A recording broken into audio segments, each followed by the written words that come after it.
This is the flagship station of the Jacksonville Jaguars. WJXL AM Jacksonville Beach. WJXL FM Jacksonville Beach. 1010XL is presented by Farah & Farah, exclusive injury law firm of the Jacksonville Jaguars. Protecting you and your family. Call 396-5555. Jacksonville. They run it with Bigsby again to the left side. He gets loose. He's into the end zone. Touchdown.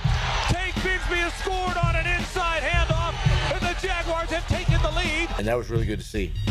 I think it gave the guys a lot of confidence. It will give them a lot of confidence moving forward. You know, two really good wideouts. I mean, they got a ton of weapons. I mean, it's going to be a really good test. Look, we just got to play our game. Got to have a positive play here. Rodgers, one-on-one. It's Adams. It's a vintage Rodgers to Adams connection for the touchdown. Their second as Jet teammates. Work is cut out, for our guys, but look forward to, Sunday and watching them play. They're in the same situation we are. I think they have 7 losses as well that are one-score games, and one this past weekend. So, they're doing and saying the same things we are and looking to win 8 games.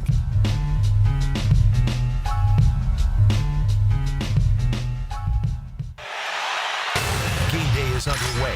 This is the Terminix Kickoff Show on 1010XL. Live from Tailgaters Parking. Presented by Clearwater Irrigation and Gatorade Fast Twitch. Here are your hosts, Hayes Carline and Mia O'Brien. I know that wonderful open Dylan Denmark put together had you so fired up, yes, Carline. You were ready to jump the gun, start screaming because well done, Dylan. Nothing gets you more fired up than Ryan Nielsen and Doug Pederson. Ho-hum. Yeah, the victory was great for us. We just got to play our game. Our game, like last in the NFL in total yardage, our game. This is the man who should fire you up on this fine Sunday morning, December the 15th. Welcome into the Terminix Kickoff Show, brought to you by Clearwater Irrigation and Gatorade. Hayes Carline, Mia O'Brien, excited to be with you for the next 2 hours as we preview the big one going down just a couple hundred yards away from us at Everbank Stadium. We are live at Tailgaters Parking, Growlers Bar and Grill. The rain is coming down, folks, here at Everbank Stadium. So if you are making your way downtown for this afternoon's kickoff at 1 p.m., A, bring the rain jacket. B, if you're looking for shelter, what place is better than this? Absolutely. Who's got it better than us, as I've heard from more than one Jets reporter this week, including one we'll speak to in the 9 o'clock hour in Will Parkinson. We are under the pavilion. Come on by, say hi, give us a score prediction, a comment, commiserate, whatever it may be. You can also do so on the MyBookie Digital Studio by visiting us on YouTube, where we are live streaming, on YouTube, X, and Facebook. Be sure to leave us a comment there, a score prediction. The text line, designed by Lifetime Enclosures, is also open. The New York Jets come to Jacksonville for the first time since 2019, which feels very weird to say, Carline. The Jaguars and Jets did meet in 2020 and 2021, both of those games up at MetLife Stadium. And this is a very similar situation to both of those meetings, where both the Jets and the Jaguars jockeying for draft position as opposed to a playoff berth. Yeah, really stunning that it's been this bad for both these teams. I think in August, when you looked at this game, it was a game that you felt like would at least have meaning on one side, if not both. And that just certainly hasn't been the case. We know it's well documented here. The Jaguars' struggles pretty much on both sides of the ball throughout the year. And for the Jets, it's really been even more of a disappointment, I would say, over there, considering there were, some that liked the Jets to win the AFC, go to the Super Bowl, have that kind of season with obviously Aaron Rodgers, who we all believe is a first ballot Hall of Famer. But, the Jets have lost 9 of 10, 4 in a row. They just have terrible ownership. Woody Johnson doesn't really know what he's doing. He's never really been able to figure it out. It's why the Jets have the longest playoff drought going in professional sports. And, they moved off of Robert Saleh so early in the season after a 2-1 start. And it's just fallen apart. They've got a lot of talent. It's really stunning that the Jets have only won 3 times, considering the talent that they have, and they've got a lot of matchups today that I think favor them. But when it's 3-10 versus 3-10, it's like, who's going to show up today and actually play with some intensity? That's probably the biggest X factor of anything. Especially if this rain is to continue to come down. Breece Hall is expected to play, according to both ESPN and NFL Network. We'll dive into the injury report in just a little bit. You alluded to it, though, Hayes. There's talent in New York. There's talent here in Jacksonville. Both these teams are snake bitten. The Jets enter this game, yes, with the identical 3-10 mark as the Jaguars. They are 0-7 in one-possession ball games. At least the Jaguars have them in that category. They are 2-7 in one-possession ball games. At some point or another, you can make the argument the ball is going to bounce your way. You could also make the argument that you are what your record says you are. Yeah, without a doubt. And again, I do think when you look at the injuries, and we'll document that as the show goes on, but I think when you look at the injuries, now it's really starting to become difficult, I think, for the Jaguars, particularly offensively. Obviously, they haven't had Christian Kirk for a while. Gabe Davis, while disappointing, it still hurts that you don't have him available. And now the latest blow of not having Evan Engram. So I don't know really, Mia, how the Jaguars are going to consistently move the ball through the air. We all love the rookie, Brian Thomas Jr., but you got to think the Jets are going to have two guys on him at all times. You would have to think, yes. The news of the weekend after Doug Pederson told us at his Wednesday press conference that while Evan Engram would not practice Wednesday, he expected him to play Sunday. Something changed at some point during the week. Doug would not give specifics, although you'll get to listen to him now, not elaborate on said specifics. The news was announced on Friday that Evan Engram has opted to have season-ending surgery to repair a torn labrum. Yeah, unfortunately, we're gonna lose Evan for the year. He after more, like MRIs, results, testing, all that, he'll have a labrum to get fixed. So he'll have surgery and fix the shoulder and miss the rest of the year. If Dylan Pockets Denmark is having to calm down Carline at 8:06 in the morning, that's when you know. Reaction? I mean, obviously, I feel terrible for Evan, and it's a disappointing season for a great player. He wraps up the year with just 365 yards, 7.8 yards a catch, 1 touchdown.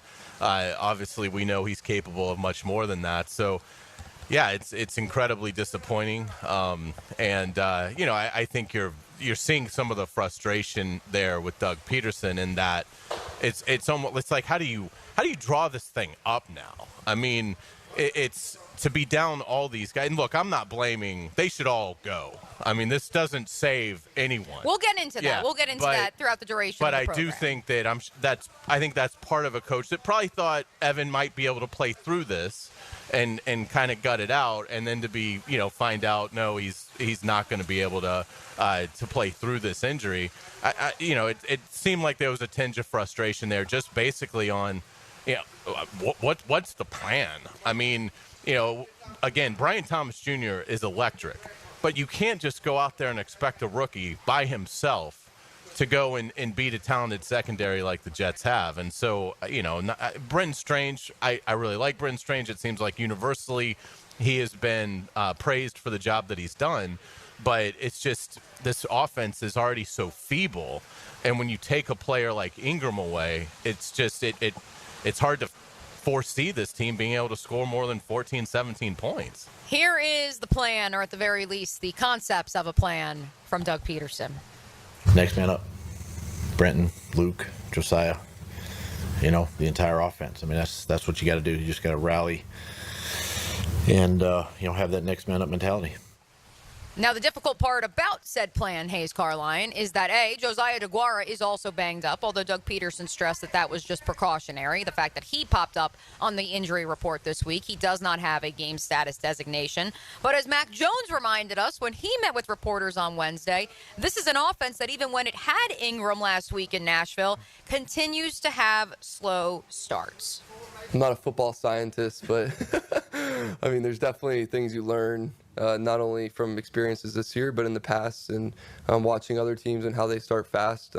Really just starts with good quarterback play and going out there and taking the completions and moving the chains and honestly just getting rid of the ball, because we're not going to get any yards until I get rid of it. I'm not very fast, so the best way to do that is just give it to the running backs, tight ends, receivers, let them make plays, and really not focus on. Sometimes when you put such focus on, hey, we haven't scored at all, sometimes that backfires. So really just the process of each play, one play at a time, 6 seconds per play. That's all you can really do, and hopefully that stacks into a really good drive, and then you either get a field goal or touchdown, and then you reset and do the same thing on the next drive. So that's kind of how I see it. It is the $1 million question. And now that $1 million question just became even harder to answer because you do lose those key pieces. I go back to the Players' Championship, Hayes, back in March. What 4 players were parading around together? The new acquisition, Gabe Davis, alongside the quarterback, Trevor Lawrence, the wide receiver, Christian Kirk, and the tight end coming off of a historic season, not just here in Jacksonville, but league-wide in Evan Engram. All 4 players are now done for the season.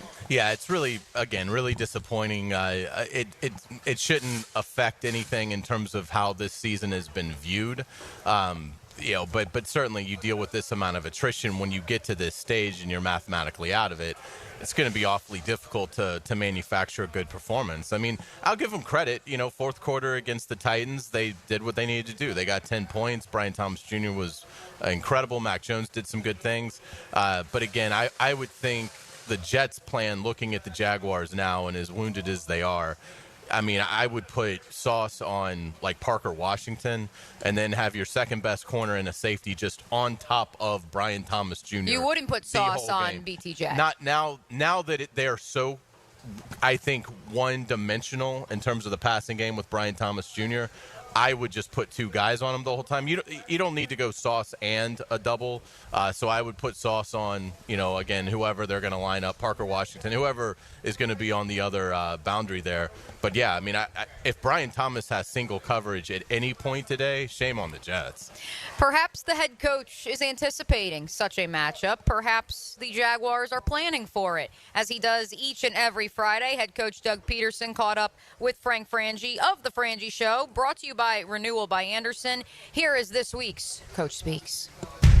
The Coach Speaks. Jaguars coach Doug Pederson joins Frank Frangie right now. Presented by Renewal by Anderson Custom Windows and Doors. All right, time now to talk a little Jaguar football. The head coach, Doug Pederson, joins us on the program today on Friday. Doug, how we doing? Oh, doing great, Frank. Thank you for having me again. You know what? You've done a great job keeping these guys motivated and playing hard, but it's got to feel good to have a win behind you. I know it's rewarding for those guys. I know how hard they've worked at it. Practice a little different, a little more pep in their step this week at all, maybe? Yeah, Frank, a lot different. Obviously, the win in Tennessee was huge for us, and it came at the right time. We needed it, obviously, and it really kind of propels you now for the last month of the season. Guys were energetic and excited about the week this week. Yeah, so I think we all are. Hey, the news of the day: you announced today that Evan Engram will be down for the rest of the year. Tell us a little bit about that, and I guess more now a real opportunity for Brenton Strange, right? Exactly. Unfortunately, Evan had an MRI late on Monday night, and it revealed that he had a labrum tear there in his left shoulder. And so, talking to the doctors, talking to Evan, his best interest obviously decided to go ahead with surgery and to repair that shoulder and really get him ready for the off season and looking forward to next year. But so right now it's just a matter of hey, Brenton Strange stepping up, kind of being the focal point there. Him and Luke Farrell and really, and I think Josiah. Josiah is another one that it's a great opportunity for all 3 of those guys, but really Brenton, and Luke are kind of the 2 there that we're excited about and looking forward to watching those 2 guys play. Doug, Brenton looks like, and you're right, Luke's been a big physical blocker, and I'd love to see Josiah DeGuara have an opportunity too. But Brenton looks to me like a guy that could be special. You drafted him high. He plays hard. He blocks. I mean, there's something in there. Tell me more about him, because I get the hunch there's something in there, Doug. Yeah, Frank, you're absolutely right. This guy just loves football. And I love that about him. I love his attitude. I love his energy. He's got a little nastiness when he plays, which I really like and can respect for a young player. And on top of that, he's good. He's a talented young tight end that I see a bright future here in Jacksonville, and really somebody too that wants to get better. He's a player that's continuing to always kind of work his craft and develop and get better. And Richard Angulo, the tight end coach, has done a great job developing that. And so that's the type of player that we have. And that's the type of player you see on game days. When you have to, as a coach, particularly coach on the offensive side, your offensive coaches and you've lost a lot of guys. And I know it's not an excuse. I know it's next man up and nobody cares. I get that. But you've lost a lot. I mean, 2 of your 3 starting wide receivers. Your left tackle, at least the guy that started the season, isn't here anymore. Your tight end is now down. It's an opportunity for those guys, right? But as a coach, preparing that, how hard is that getting the next guy ready for you, for Press, the whole bit? Yeah, Frank, it's a challenge. Coach speak is like you say, get the next guy up mentality, all of that. But look, we're tied into wins and losses, and this is not preseason anymore. It's the regular season. Everything is magnified. Everything matters, as we say.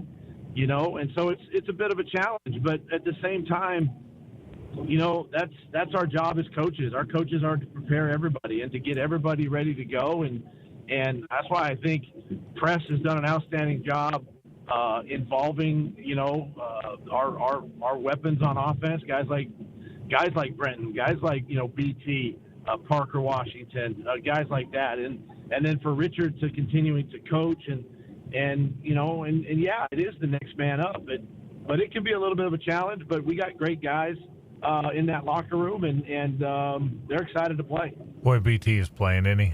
He gets those balls at the end, and I get the challenge for a coach. You call the plays for him, and you hope your quarterback finds him, and he's going to be double covered or whatever they do now because he's the guy everybody knows about. But boy, he continues to grow, doesn't he? What a great rookie he is, Doug. He is a pro in every aspect of the word. He for a young player to come in and pick up our offense. I mean, I know we first round pick and all that, but just a great person to be around, a hard worker, does everything you ask him to do. So I appreciate that about him as a coach, and really, I think there's more. I think there's more in him. I think there's even a higher ceiling than what he's shown this season. I think he can be up there with the Jamar Chases and the Justin Jeffersons and guys like that. He can have that type. He's got that type of talent. And so that's why we're excited, for him. And we just got to keep the pieces around him and, find ways to get him the ball. Other side of the ball, Doug, you go against a 4-time MVP. And I never know if the 41-year-old guy is the same as he was when he was a 31-year-old guy, but boy, Aaron Rodgers is a good player. You're a quarterbacks guy. I know you appreciate quarterback play. What has made him so good over all these years? I think it's just his approach to the game. We all know he's a very smart, intellectual human being. He does a lot of reading, a lot of studying, things like that. So he's smart. Takes care of himself physically in the off season, prepares himself for the rigors and the grind of a regular season, and honestly, just the ability to raise the level of talent around him, I think, is so important. And he does such a great job of that, and really gets everybody involved. And I think he's still playing at a high elite level. Right now, he probably doesn't move the same as if he were 31, but you know what? The ball still comes out with a lot of zip, and it's still pretty accurate. So he's playing pretty good right now. Final thing, Doug, you were saying earlier, you and I were talking, I heard you say it in the presser too. The Jets don't have a 3-10 defense, do they? That's a physical, tough nose. We all know Quinnen Williams, but it's more than just one guy. Their linebacker plays good. Tell me about their defense, because I think it's better than the record indicates. It really is. This is a top 5 NFL defense, not a 3-10 defense whatsoever. And I would say this: the one thing that they're probably lacking on defense is just the takeaways. I think if they had more takeaways, it'd probably be a different story for them. But yeah, Quinnen Williams, number 95, D tackle, one of the best D tackles in this league. Right up there with guys like Jeffrey Simmons in Tennessee and Chris Jones in Kansas City, guys like that. Just somebody you got to account for. And then this is a fast flow linebacker unit that can flat out fly. They can flat out run and run sideline to sideline and get after you. So, you see the Robert Saleh, who I know is not there, but you see that footprint, the San Francisco style of defense, right, with these guys. And that's what they've created there. It's a good group, and it'll take a great performance by us to beat this team on Sunday. All right, well, the Jags are playing well. That was a good win last week. Looking forward to seeing this one. Jags and Jets coming up Sunday at Everbank Stadium. Doug, we appreciate it, man. We'll see you on Sunday. All right, Frank. Thank you. See you then. All right, Jags and Jets coming up on Sunday afternoon. Our thanks to Frank Frangie for catching up with the head coach, Doug Pederson, each and every week, brought to you by Renewal by Anderson. That is the second time I've heard Doug Pederson note, Hayes Carlion, that this is not a 3-10 Jets defense. Excited to dive into that with you, as well as the voice of your Jacksonville Jaguars. Frank Frangie will join us on the other side right here on the Terminix Kickoff Show, brought to you by Clearwater Irrigation and Gatorade. Don't go anywhere. We are just getting started. Welcome to Rockville. North America's largest rock festival returns to the Daytona International Speedway in 2025 with Green Day, Sometimes I give myself Korn, Shinedown, and Linkin Park. Plus Bad Omens, Incubus, Good Charlotte, Rob Zombie, Alice in Chains, Pierce the Veil, Marilyn Manson, 3 Days Grace, Sublime, Hailstorm, I Prevail, Three Doors Down, Jimmy Eat World, Motionless in White, Bush, Chevelle, Mudvayne, and so many more. Welcome to Rockville takes over the Daytona International Speedway May 15th to the 18th, 2025. 5 stages, 4 days, and over 150 bands. 4-day, single-day camping and VIP passes on sale now at welcometorockville.com.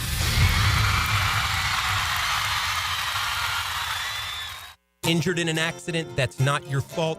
Don't worry. Zach's got your back. I'm Zach Von Rowan at Von Rowan Law, and over the past 20 years, I have fought to recover millions for my clients throughout Jacksonville. If you've been injured in an accident, have mounting medical bills, can't work, don't worry. Zach's got your back. I will fight for the compensation that you deserve and will be there every step of the way. Go to Zach'sGotYourBack.com to set up your free consultation with me today. Zach'sGotYourBack.com. Hey, Jacksonville Koozies, it's me, Soccer Sam, for Salvatore's Pizza. Rochester, New York's favorite pizza is now open in Jacksonville, Florida, Tapestry Park at the Loft Hotel Plaza. Daily $10 deals, dine in with beer and wine, and delivery at Salvatores.com. The famous Formoso family brings Salvatore's Pizza, Rochester's favorite pizza, including our 32-piece sheet pizza for your next event. Go with me, baby. Salvatores.com. For 79 years, each Gator Bowl game wrote a chapter in a story filled with excitement, celebrity, and a touch of drama. The game has seen iconic coaches like Bear Bryant, Vince Dooley, and of course, Bobby Bowden. Football stars like Larry Zonka, Archie and Peyton Manning, and Michael Vick. The 80th chapter features Duke and number 14 Ole Miss. Thursday, January 2nd in primetime on Bill Gay Grounds at Everbank Stadium. Tickets on sale now at TaxSlayerGatorBowl.com. It's the blog players put their pads on for. So we got to bring my thoughts and observations on our home team. That's what I share with you every week on my blog. Roland Reach Plumbing brings you Hayes Blog on 1010XL.com. 3D Digital has you covered for any of your business's digital marketing needs.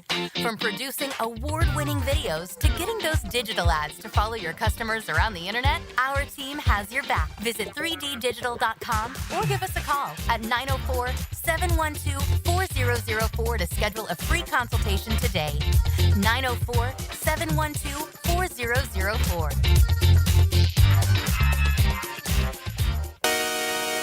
Everything about the game has changed, except for the most important thing. What you have inside. It is what drives the game. It refuses to be ignored.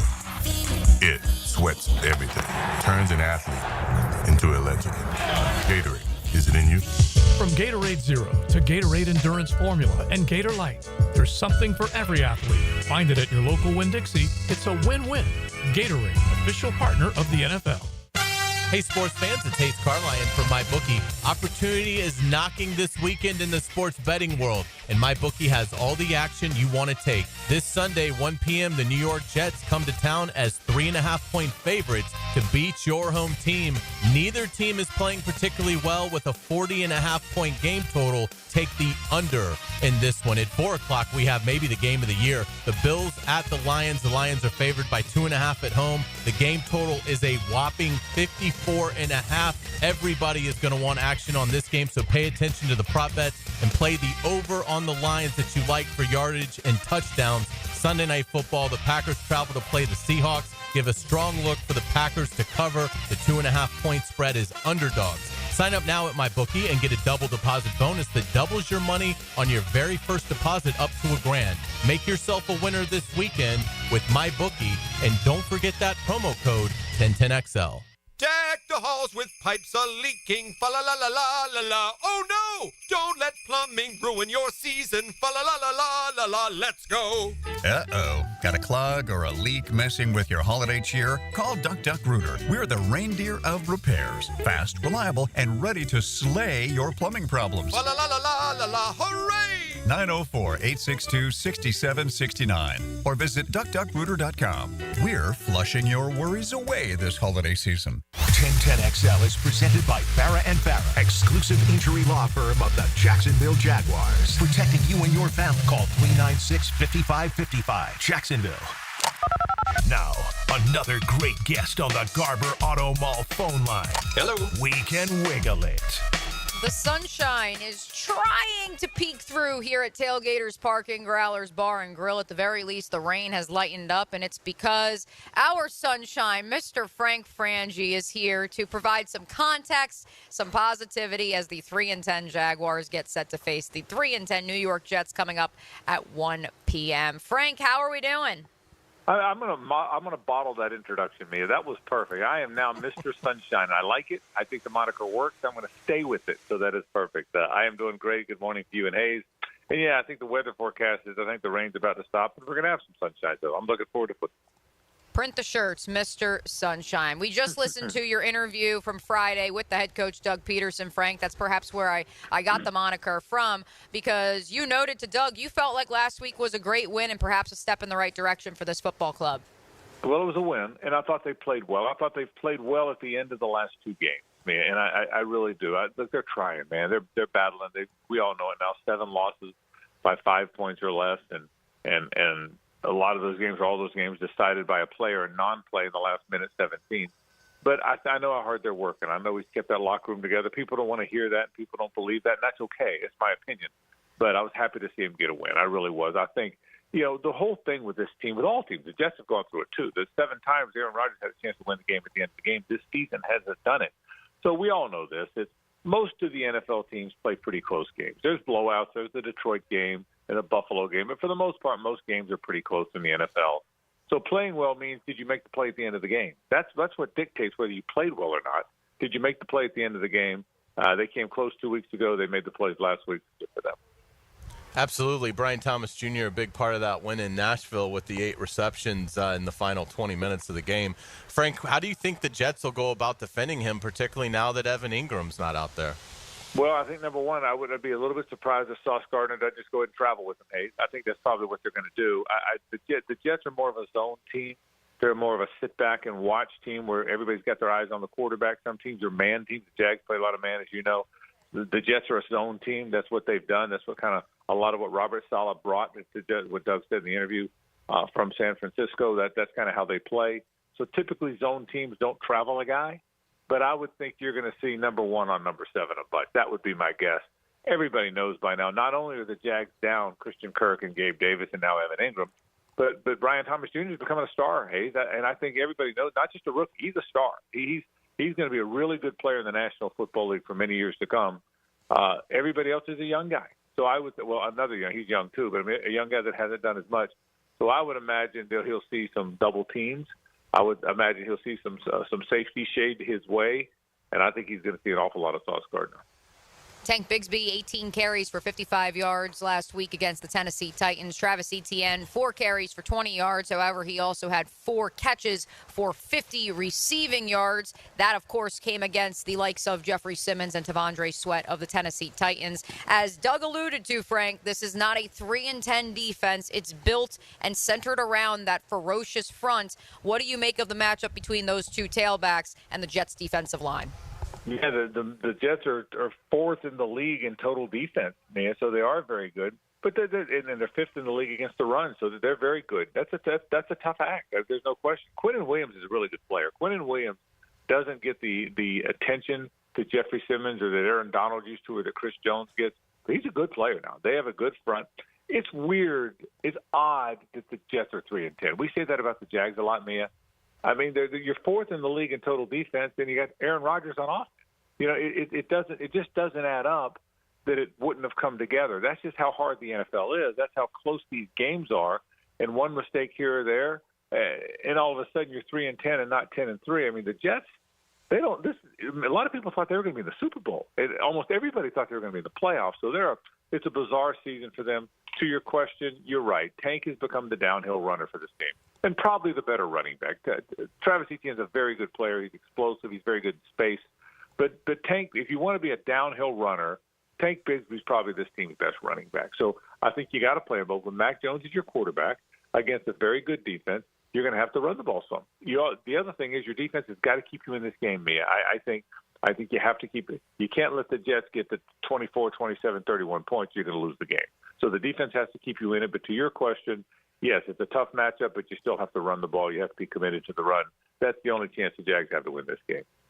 The Jaguars are used to playing without Evan Engram. They had to do it earlier this season, and Brenton Strange played well. Frank, how do you think Brenton Strange will continue to develop now that he's going to have a bigger role? Well, this is the time, isn't it, Hayes? This is it. I mean, this is a guy they drafted in the 2nd round a year ago. I mean, now this is the time. If ever Brenton Strange was ever going to step up, now is it. There's no Evan Engram for the rest of the year. There's also 2 of your receivers are down, 2 of your starting receivers are down. And Brian Thomas Jr. is going to get a lot of attention. So in a tight end centric league, which this still is, maybe more than it's ever been, but this is a great opportunity. I would imagine he's going to get a bunch of targets. He's not getting 11 or 12 targets like I think we all hope Brian Thomas Jr. gets, but I'd be surprised if there's not 7 or 8. I'd be surprised if he's not involved in that mid-range game, maybe early in the game. But this is an opportunity. I think Brenton Strange is a good player. They might have underused him some. This is a 6'4", 250-pound guy. He's very aggressive. He blocks like a lineman. He's got the mentality of a linebacker. He's a physical guy. What we just haven't seen enough is how is he as a pass catcher on a regular basis. Hayes, I think you're going to see that. I'd be very surprised if there's not a minimum 7 or 8 targets today for Brenton Strange, and I hope that's the case. We all want to see the new guys, right? When your team's 3-10 and you're not necessarily going anywhere, you want to see what some of the young and new guys can do, and he's certainly one of those guys. Mia O'Brien, Hayes Carlyon, live at Tailgaters Parking. Frank Frangie joining us on the Garber Auto Mall hotline. Frank, let's flip it over to the defensive side of the ball. And speaking of young guys, what did you make of Antonio Johnson getting the start at safety alongside Darnell Savage with Andre Sisco being rotated in, yes, but from what we could see on the outside, looked like he started the game on the bench against the Tennessee Titans. Bottom line is he's blown a lot of assignments. That's the reality is he's been out of position too many times. And they're frustrated with that. That's the reality. They're not going to ever call a player out publicly, nor should they. But the reality is Andre Sisco's out of position a lot, and it's a head scratcher. It's a real head. If you remember the play 2 games ago, I think it was the Texans game, where one of the players got deep on a deep post pattern, and Ronald Darby kind of had a makeup time. Do you remember that? And it was an incomplete pass because it was underthrown a bit. But Darby was really upset. You guys remember that play coming to the sideline? It was Tank Dell, I believe, who got free on the post. And remember, so Darby knocked the ball away, and then you could see Darby chirping kind of the whole way back. On that play, Andre Sisco was your post safety. That's the one thing the post safety does is protect the post. That's your one job. And he bit and he came up, and that's why everybody was so upset. I think that was the play in my mind that they said, listen, we've got to play some other people. That doesn't mean they're cutting them or getting rid of him, but we've got to play Antonio Johnson more. So I think that's why you saw that. Also, I think you're seeing more of Monteric Brown and less of Ronald Darby. So I think part of it is what I just said, Mia. Play the young guys, get an idea of what you have, every game matters. Not that you're not trying to win the game, but I think you're going to see more and more of these young guys. And I think that's why Antonio was in there more than Andre. And I would imagine that'll be the case again today. And they'll have a strong test with Devontae Adams and Garrett Wilson. How do you think the Jaguars secondary can hold up with those two receivers? Biggest key to the game. I know that Mia's going to ask me about key guys. I think it's the biggest key to the game. I think those two guys are really good. It took a while for whatever reason. Now, obviously, Devontae got there later, but for the Jets to find a rhythm. Aaron Rodgers hadn't thrown for 300 yards in over 30 games, and then he had the big game against the Dolphins last week. Look, I think that's the matchup you're going to see. Devontae Adams is probably the best slant runner in the league, so you're going to see a lot of those slants from him.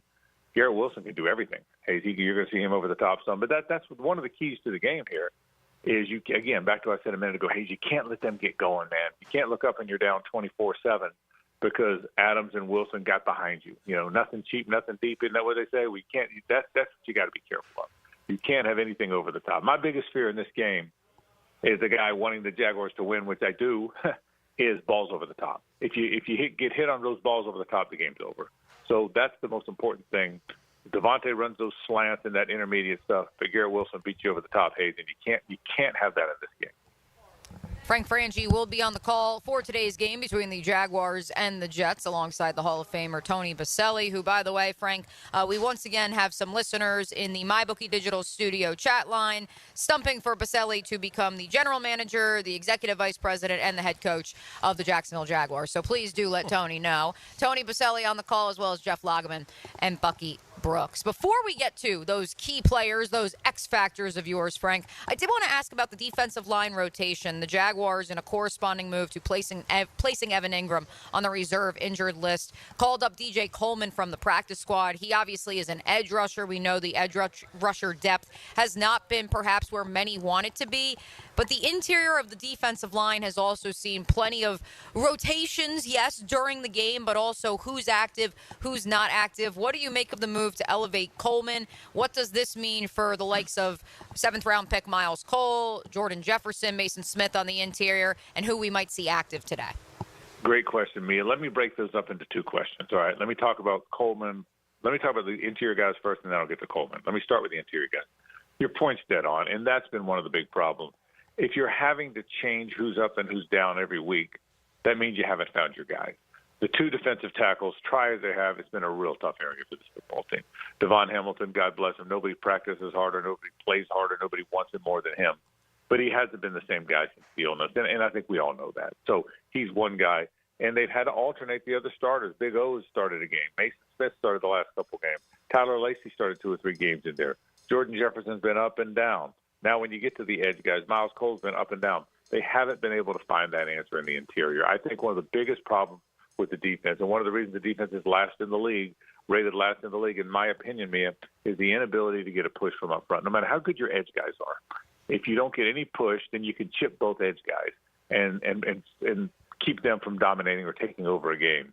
So I think the inability to find those two guys in the middle has been a big factor. The guy that I think's got the best chance to be that guy is Mason Smith. He's played a little better of late. Remember, he didn't play well. He got overweight a little bit. He was a healthy scratch a couple times early in the year. That got everybody's attention.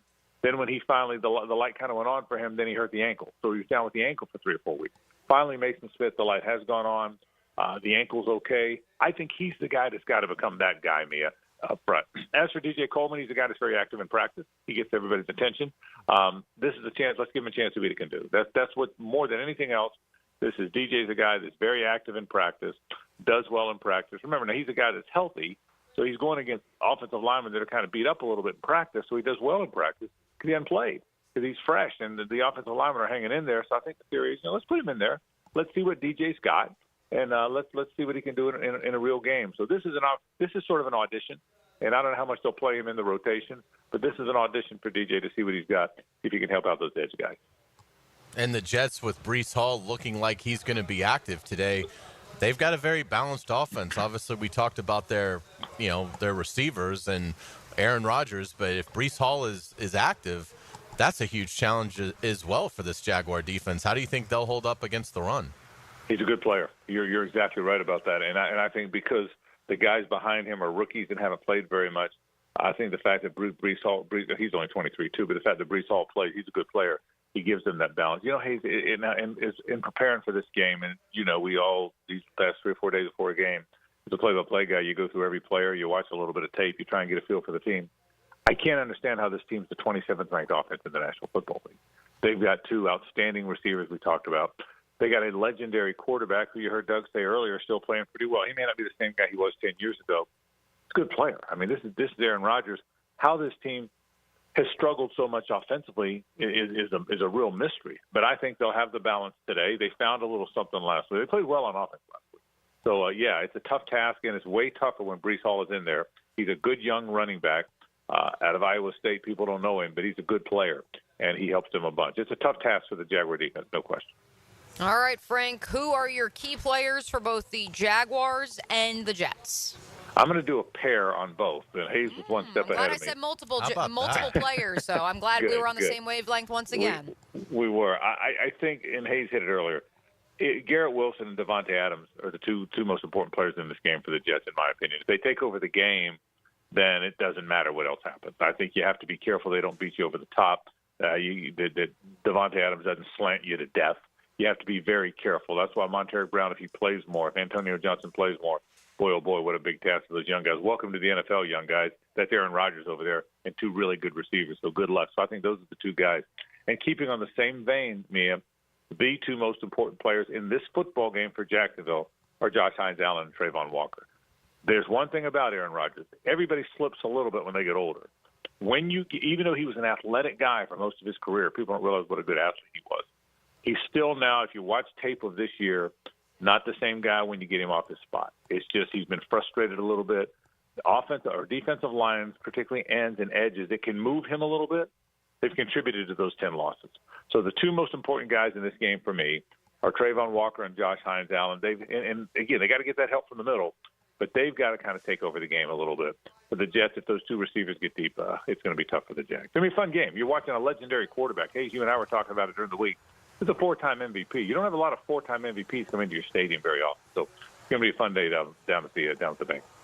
I was listening to Bill Barnwell of ESPN on the way here, Frank, and I know he alluded to that perhaps we just assumed Aaron Rodgers would be the same Aaron Rodgers coming off of an Achilles at age 40, ditto to Kirk Cousins up in the ATL. He may not be the same Aaron Rodgers, but yes, he is a former 4-time MVP and a sure first ballot Hall of Famer. You're a Hall of Famer in our book, as is Tony Baselli, Jeff Lageman, and Bucky Brooks, even if only one of you has a gold jacket, Frank. Best of luck on the call this afternoon.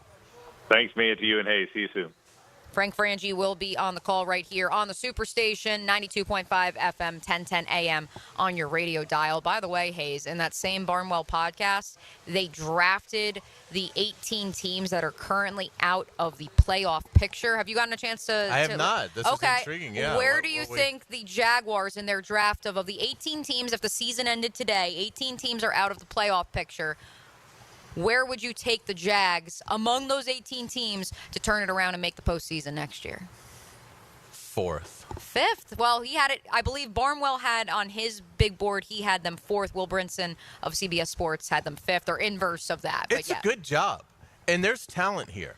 This is not a rebuild. In any way, shape, or form, this is not a rebuild. They have a good nucleus of talent. They've got to find a coach that can bring an edge and a sophisticated offense and knows how to pick a defensive coordinator. As of right now, Doug Pederson is still the head coach. Trent Baalke still the general manager. Something tells me we will circle back to that, though, at some point during the duration of today's 2-hour program, which rolls on after this. We'll hit the Farrah injury report. We'll head into the locker room and a whole lot more. You are listening to the Terminix Kickoff Show on 1010XL. Believe in the unbelievable.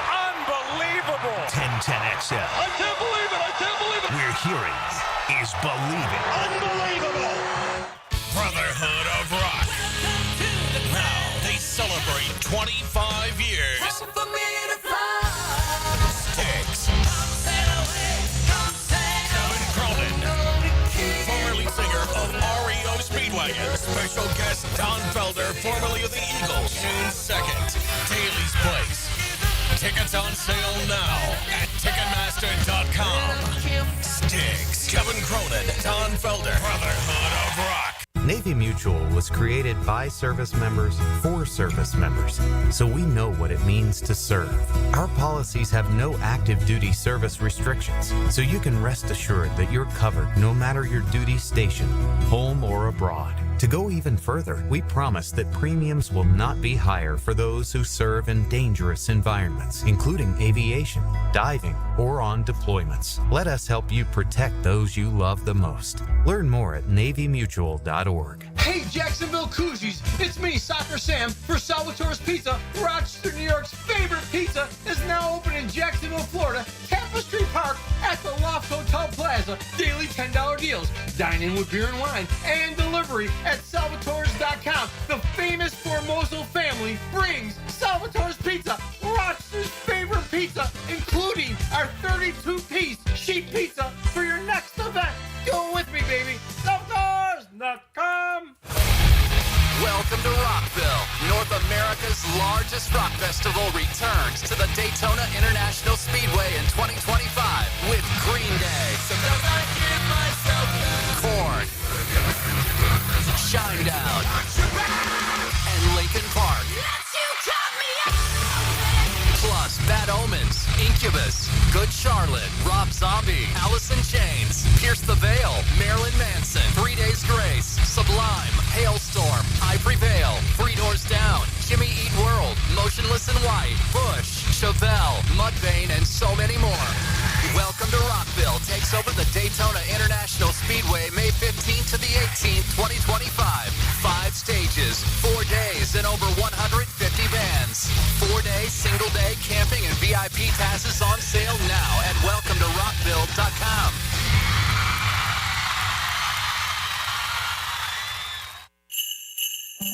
What to get, friends, family, and loved ones this holiday? Prosper here, listen to the drill now through Christmas to win gifts from our holiday gift guide sponsors. Each winner eligible to win a grand prize of $1,000 in jewelry from Beard's Diamonds. Hey gang, Dan Hicken here for America's #1 daily fantasy sports app with more than 10 million active members. It's Prize Picks. First things first, download the app today and use code JAX, that's JAX, to get $50 instantly after you play your first $5 lineup.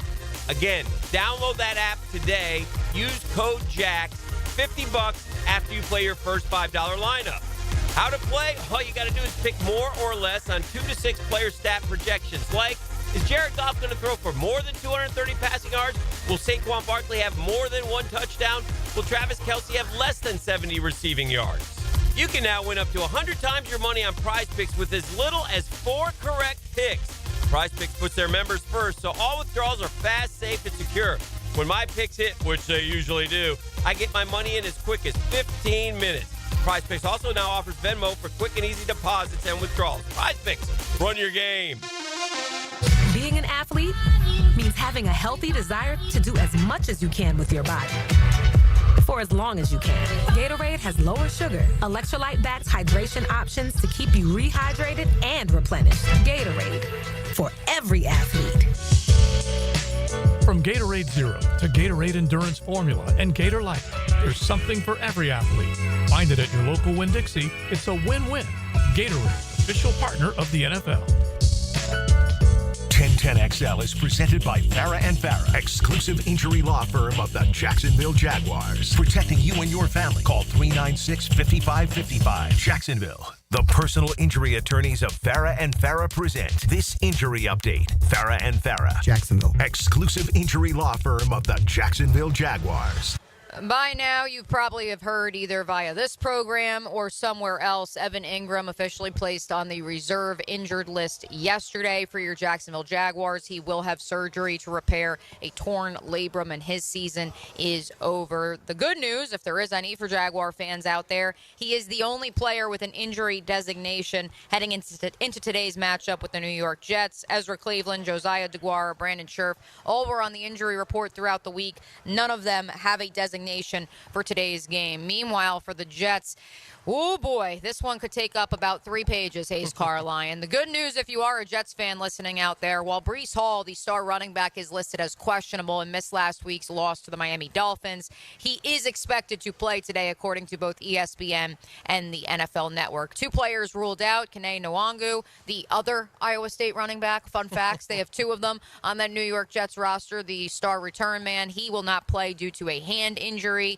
And then backup corner Brandon Echols also out with a shoulder injury. That leaves 4 players on the Jets injury report we have to get to. Elijah Vera Tucker, questionable to play. I feel like if you're a Jets fan, that's akin to water is wet, the sky is blue. And it's a real shame, Hayes, because he had such a promising future coming out of USC. I know I was very high on the former second-round pick.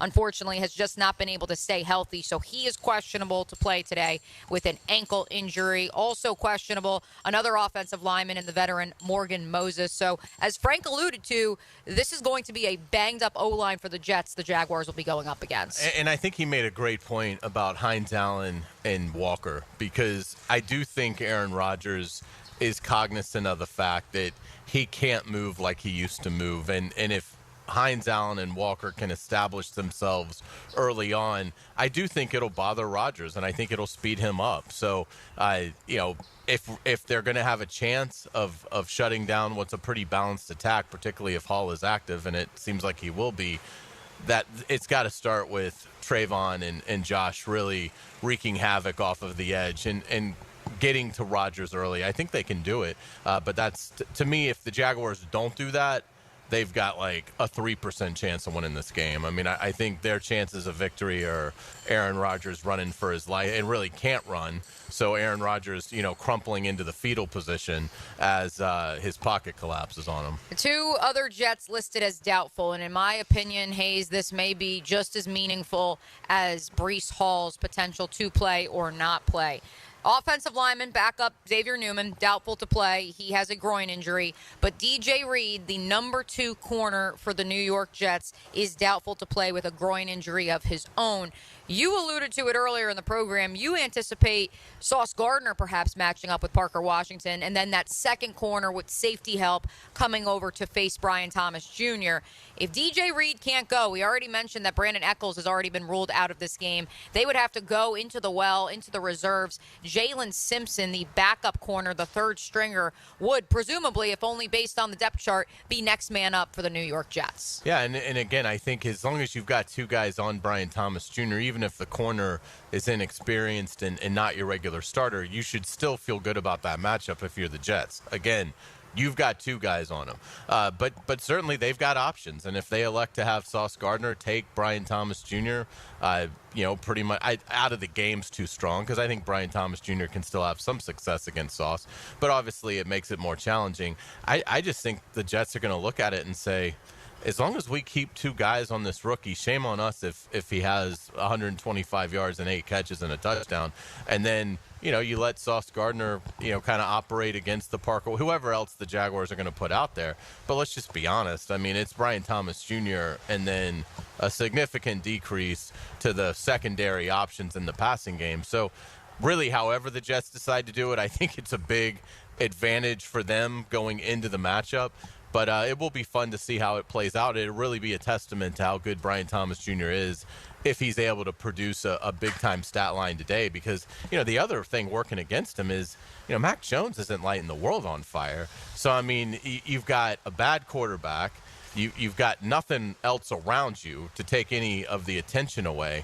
So, in terms of a gauge of Brian Thomas Jr., who obviously we all are thrilled by, but if he's able to produce today, my goodness, he'd be overcoming a lot of obstacles. Speaking of Mac Jones, speaking of BTJ, Pockets, let's fire up our X Factors for today's contest. You already heard from Frank Frangie. He says the duo of Garrett Wilson and Devontae Adams. On the other side of the ball, he argues Josh Hines Allen and Trayvon Walker. I will go with the obvious as my X Factor in this game. It is Brian Thomas Jr. Here is the aforementioned Mac Jones on getting the first-round rookie going. Yeah, Brian's a really good player. He's obviously young, but he wants the ball. I love that about him. kind of like demands it, which is awesome for a quarterback. I haven't had much of that in my career where guys like, hey, I really want this ball right here, throw it up, I'll make a play. So I really appreciate that about him. And for a rookie, he has a lot of confidence. And just for me, just trying to keep him loose in the huddle and having fun out there. I feel like he plays really good when he's having fun and just focusing on his job and running and making plays. Water is wet. The sky is blue. Elijah Vera Tucker is listed as questionable, and Brian Thomas Jr. needs to get the football. Need I say more? No, you do not. That was certainly an excellent one. Brian Thomas Jr. has certainly been the bright spot in a dismal season. You know, I think today, you know, for the Jaguars, I think it's trying to do your best for this Jaguars secondary to play their assignments. You know, Frank alluded to it, and he's right. I mean, they've blown things left and right. They were better against the Titans last week, but that's because Will Levis is terrible. I mean, it wasn't like plays weren't there to be made. Will Levis just didn't make them, and you're not going to have that with Aaron Rodgers. Like Aaron Rodgers against Ryan Nielsen, he's going to dissect Ryan Nielsen. So it's going to be up to the secondary to hold up, and they can't blow an assignment. Again, opposing quarterbacks against the Jaguars this year, 69.6% completion percentage, 24 touchdowns to 5 picks for a 107.6 passer rating. That would rank 5th in the NFL. So, and that's with the Will Levis game last week. So, somebody like Aaron Rodgers, who obviously has seen it all, you can't let him get overly comfortable with what he's seeing.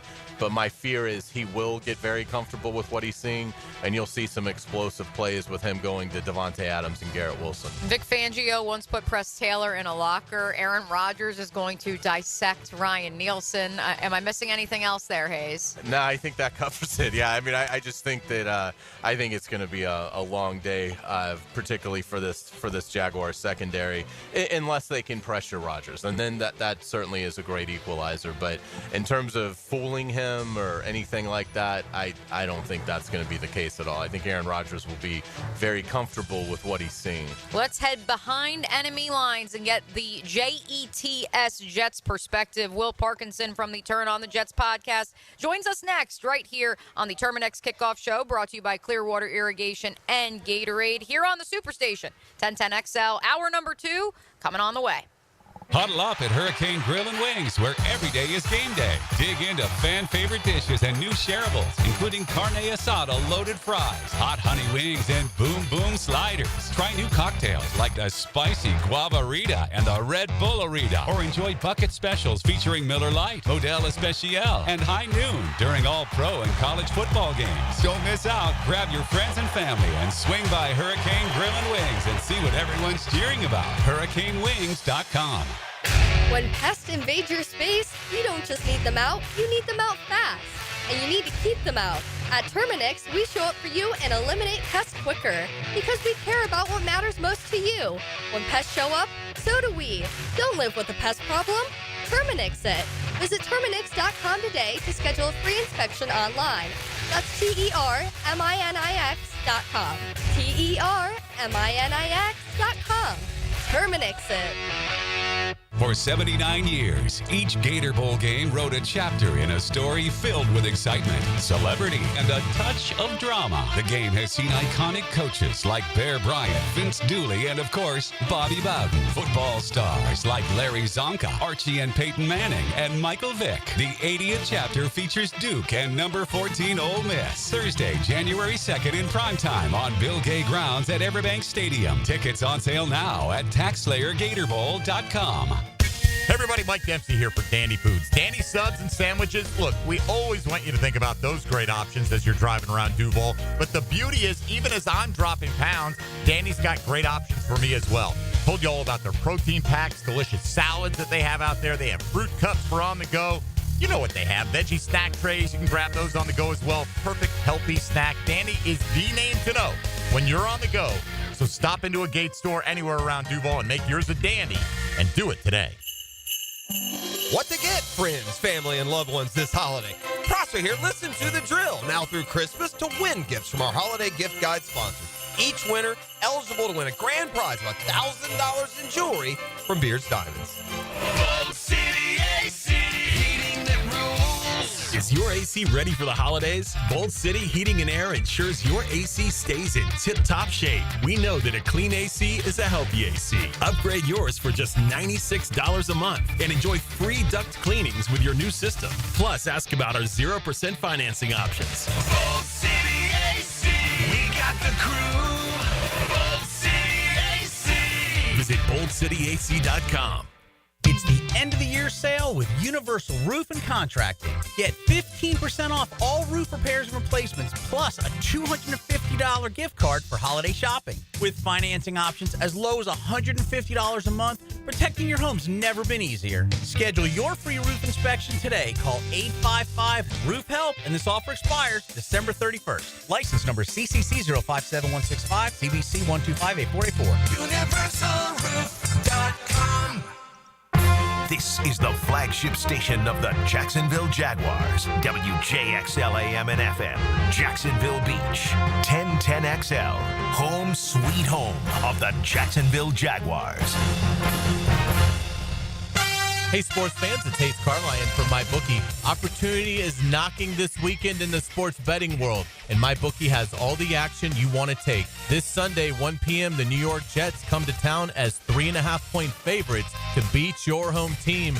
Neither team is playing particularly well with a 40.5-point game total. Take the under in this one. At 4 o'clock, we have maybe the game of the year. The Bills at the Lions. The Lions are favored by 2.5 at home. The game total is a whopping 54.5. Everybody is going to want action on this game, so pay attention to the prop bets and play the over on the lines that you like for yardage and touchdowns. Sunday Night Football, the Packers travel to play the Seahawks. Give a strong look for the Packers to cover. The 2.5-point spread is underdogs. Sign up now at MyBookie and get a double deposit bonus that doubles your money on your very first deposit up to $1,000. Make yourself a winner this weekend with MyBookie, and don't forget that promo code 1010XL. 1010XL is presented by Farah & Farah, exclusive injury law firm of the Jacksonville Jaguars. Protecting you and your family. Call 396-5555. Jacksonville. Now let's go behind enemy lines. Behind enemy lines. Brought to you by Pella Windows and Doors on 1010XL. Hour number 2 of the Terminix Kickoff Show is underway. Mia O'Brien, Hayes Carline, excited to welcome a friend of Helmets and Heels, a friend of mine on the Garber Auto Mall hotline, Will Parkinson of the Turn on the Jets podcast, making his maiden voyage here on the Terminix Kickoff Show, brought to you by Clearwater Irrigation and Gatorade. Will, how are you, my friend? I'm good. Freezing up in New York a little bit, but, we'll take it. Hey, it's about 65 and raining here. I'm sure you would sign up for that, but at the same time, I'm not sure you would sign up to sit at a game that so many have christened as the Toilet Bowl. And they christened that name back in, I want to say, 2020 or the 2021 meeting, Will. And here we are, more of the same at Everbank Stadium today. Yeah, it's crazy. I had, reasonably high expectations for both teams going into the year. I felt like, the Jets are in a spot to try to compete for a Super Bowl. Jacksonville had every opportunity to compete for the division, and we're talking about who's going to get potentially Travis Hunter and who are the coaches going to be, who's the GM going to be, and we've been talking about it for weeks now, and we're not even into the last 2 or 3 weeks of the year. I mean, this is it's pretty astounding how these organizations continue to put everyone in these these positions. Without a doubt. Good morning, Will. Thank you for joining us. This is Hayes Carline. Let's start with Aaron Rodgers. What's he been like to cover?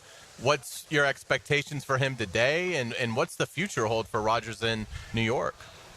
Yeah, I would say in terms of covering, it's never a dull moment. Rodgers is a guy who's obviously a great quote.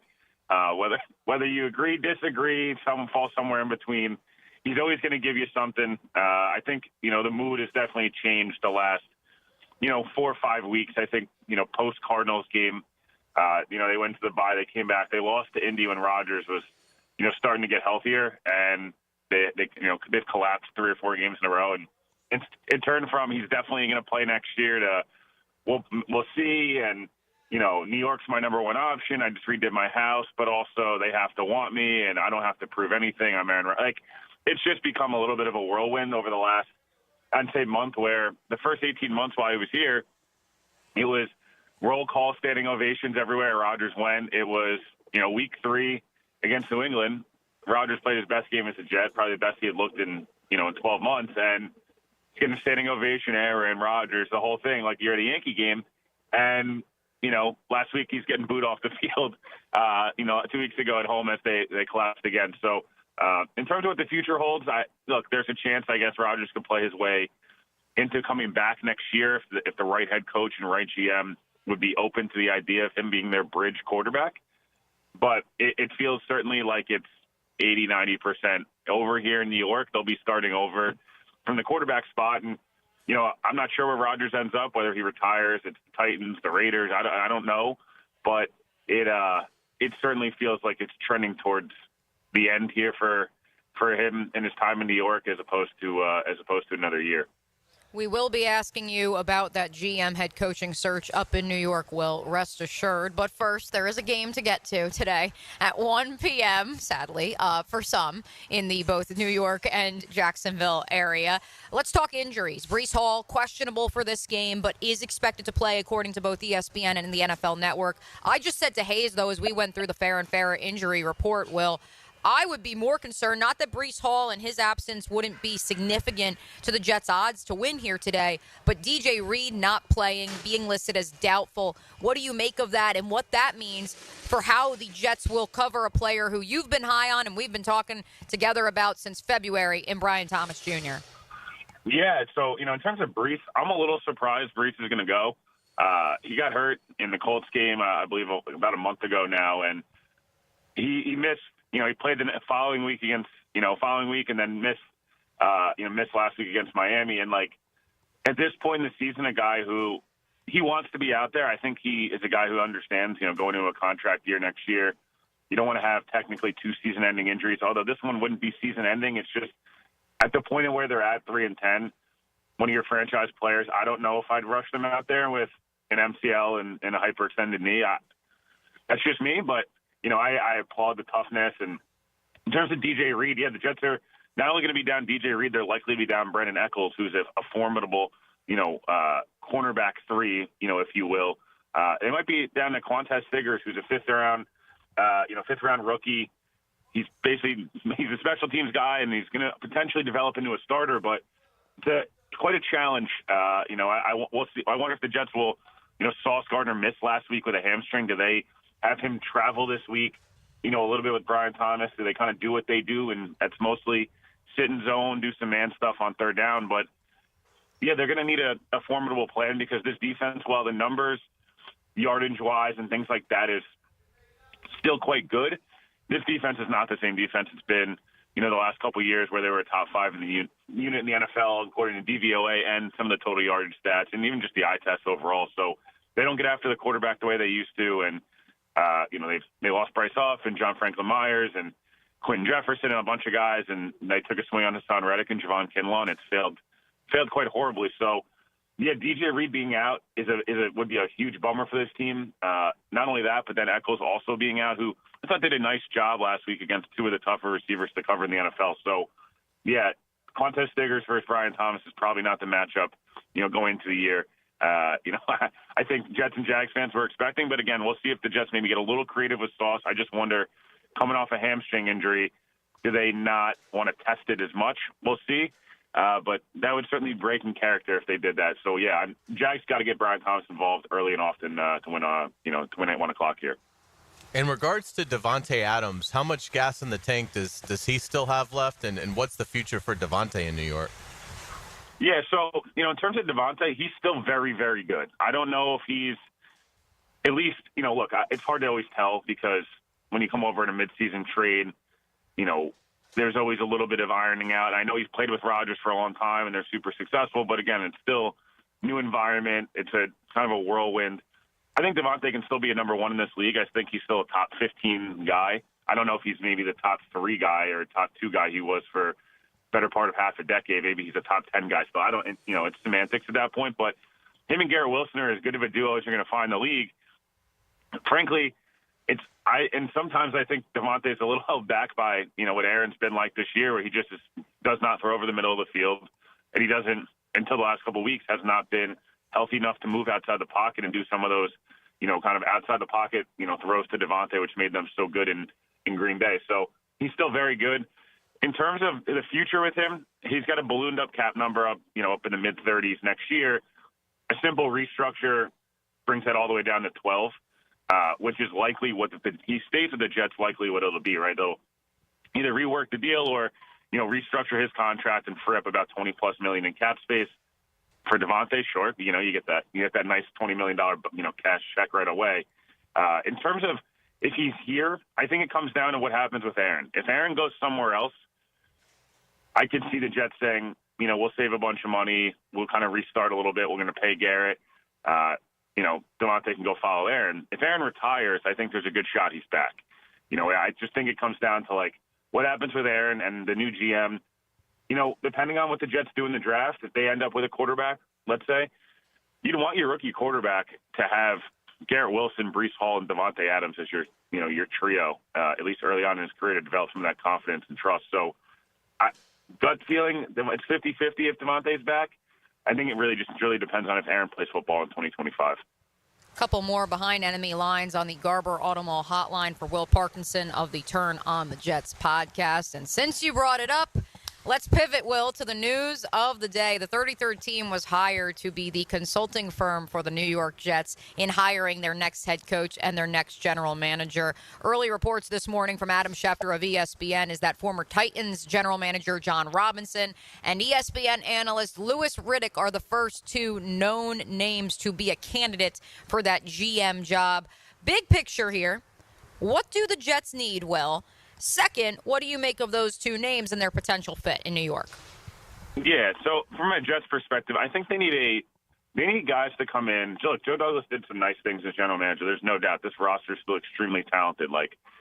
They're 3-10, but in any other given year, things bounce your way. That's the way the NFL works. They're 10-3, right?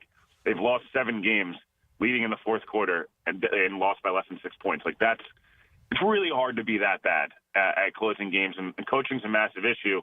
But from a general manager perspective, it's someone that can come in, continue to build on what is a formidable core. Bringing a football guy, obviously, you'd like to see that. But their salary cap stuff needs a little bit of work. They have a bunch of money available, but there's quite a bit of dead money that, the Aaron Rodgers contract and some of these other veterans, they went all in, this year with. They're going to carry some quite large charges. Aaron's, 50 or 60 million of it himself. So from a GM perspective, I think continuing to draft well and do some of those, developing of players and, what you see a lot of the good organizations do, be able to hit on guys on day 2, on day 3, and undrafted free agents, some of the waiver wire claims that the Jets have been, hit very hot and cold with. In terms of those names, John Robinson's an interesting one because Mike Vrabel's probably the odds-on favorite at the moment. I think, frankly, the Jets and the Jags are going to be competing for his services, come January 9th or whatever the day may be. So I understand that one's an interesting one just from the connection with working with Vrabel for such a long time. The Louis Riddick one, Louis has been in front offices for a long period of time. He's been on TV obviously now for quite some time. And, working alongside Mike and stuff like that at ESPN, so you wonder maybe, give him a shot. But there's going to be a wide range of names that get floated with the Jets job because, and similar to what happened in Jacksonville, it's casting a wide net. You're turning over a new leaf. You want to see what kind of see what comes up. So there's a bunch of different names. GM's a little bit harder to pinpoint sometimes than coaches just because the nature of the business that, assistant GMs, directors of player personnel, directors of college scouting, et cetera. There's a much larger pool than, the names that are going to consistently get thrown out of head coach, which, for the Jets, it's going to come down to the names like Vrabel, Aaron Glenn, Brian Flores, Liam Cohen down in Tampa. Is it, Jesse Minter out in L.A.? Is it a name we're not thinking of? There's quite a few names that'll get thrown around. And I would envision to say the Jets and the Jags, from a head coaching perspective at least, will be competing over a lot of the similar candidates just based on 2 known openings with some talent, some expectations, but, obviously 2 different ownerships, 2 different markets as well.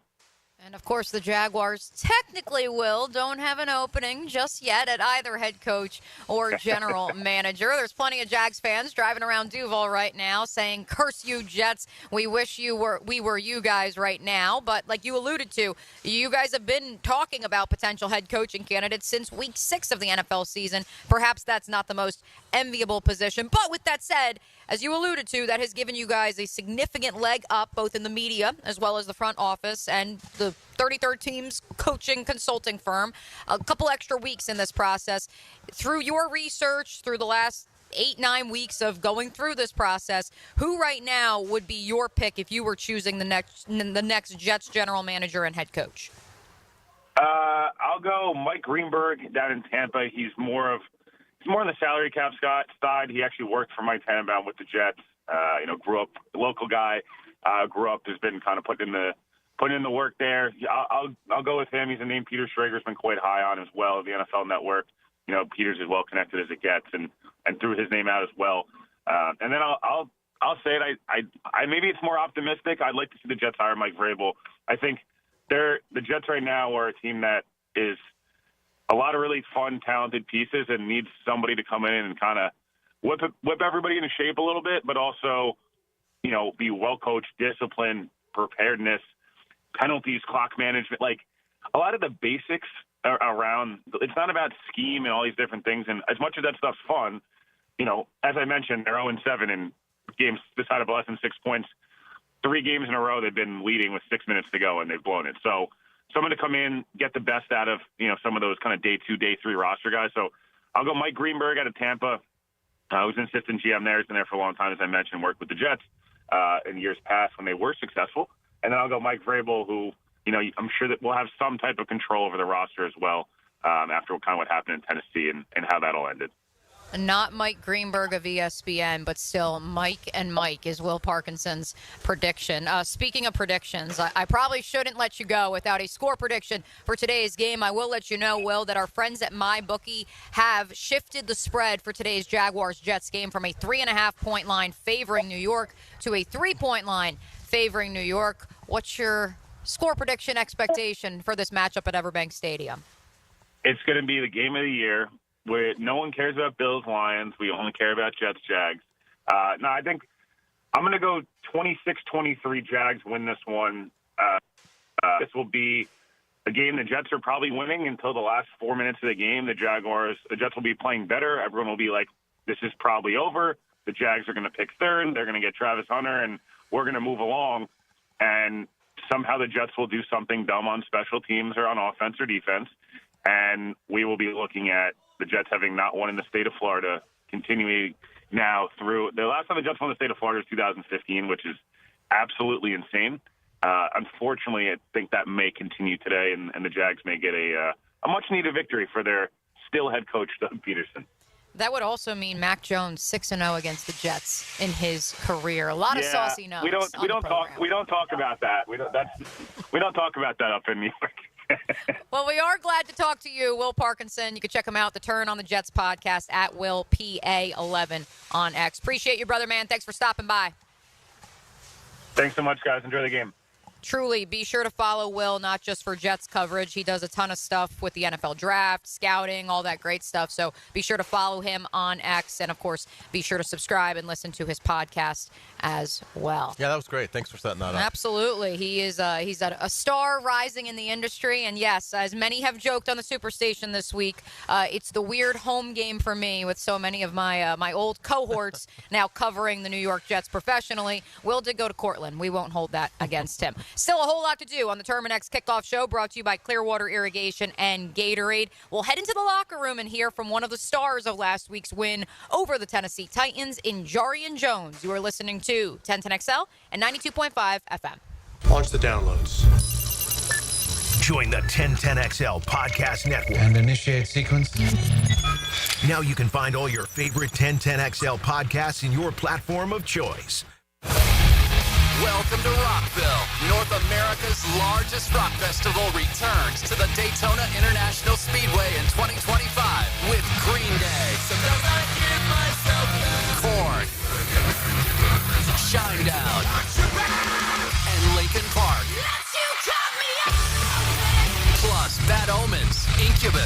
Good Charlotte, Rob Zombie, Allison Chains, Pierce the Veil, Marilyn Manson, 3 Days Grace, Sublime, Hailstorm, I Prevail, 3 Doors Down, Jimmy Eat World, Motionless in White, Bush, Chevelle, Mudvayne, and so many more. Welcome to Rockville takes over the Daytona International Speedway May 15th to the 18th, 2025. 5 stages, 4 days, and over 150 bands. 4-day, single-day camping and VIP passes on sale now at welcometorockville.com.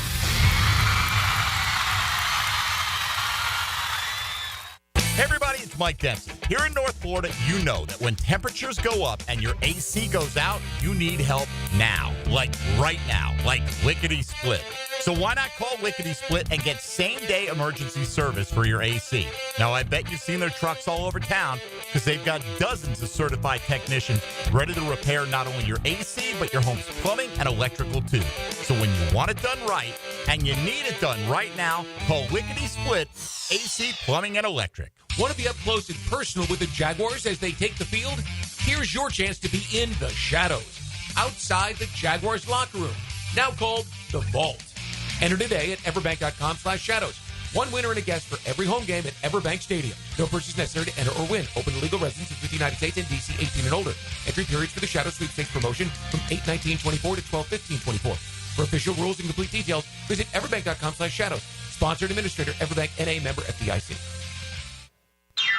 Hey everybody, Jennifer Marion with Randy Marion Cadillac in Jacksonville here to say hello, and we'd sure like to have your business. You know what? They're going to love the king of price. My dad believes in making great deals and having a great selection in stock. Cadillac XT4s, XT5s, and XT6s, and Escalades. The all-electric Cadillac Lyrics. CT4s and CT5s. Cadillac luxury and selection is just waiting for you. At Randy Marion Cadillac, Southside Boulevard, Jacksonville. And don't forget, tell them Jennifer sent you.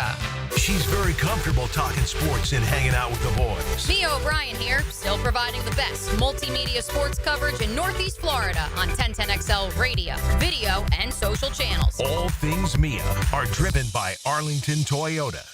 I'm Clayton Bromberg, the president of Underwoods. One of the biggest changes we've seen in fine jewelry over the last 25 years has been the growth of jewelry designers. At Underwoods, we're the leader, bringing to North Florida the best names in designer jewelry. In fact, we carry designer lines in a similar way to how clothing stores carry designer labels. The difference is that jewelry designers have to be a little more timeless in their presentations because nobody wants to buy a fine piece of jewelry only to find out the next year it's gone out of style. That's why you'll find at Underwoods the best of the jewelry designer names, those that are tried and true and popular.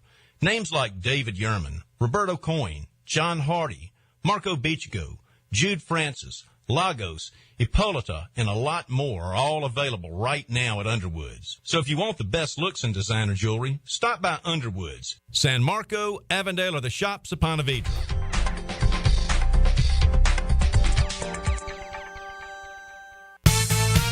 Does the building you go to work in every day need a little love and attention?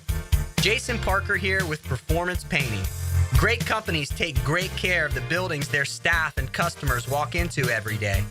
If the building you're in doesn't match the vision you have for your company, we can help. Go to performance-painting.com.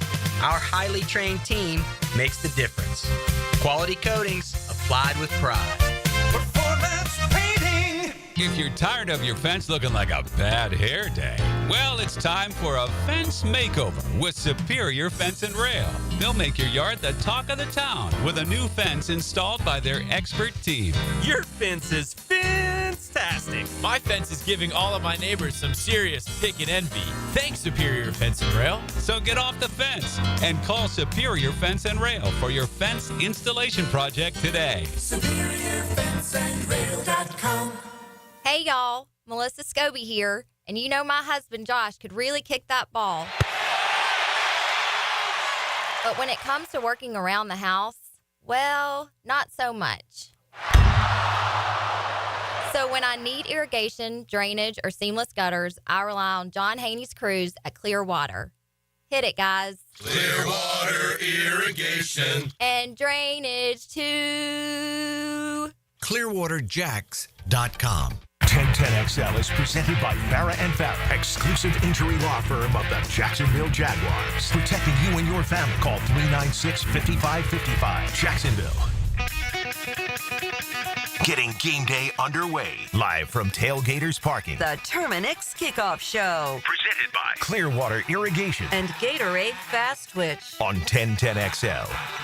Rolling along here on the Superstation, Mia O'Brien, Hayes Carline, engineer extraordinaire John O'Leary here, getting all the right buttons pushed on site at Tailgaters Parking, Growlers Bar and Grill. Dylan Pockets Denmark back at 1010XL World Headquarters. And speaking of Pockets, let's fire up this week's interview from the locker room. I caught up with a young player who I know was a bright spot for so many of you after last week's 10-6 win up in Nashville.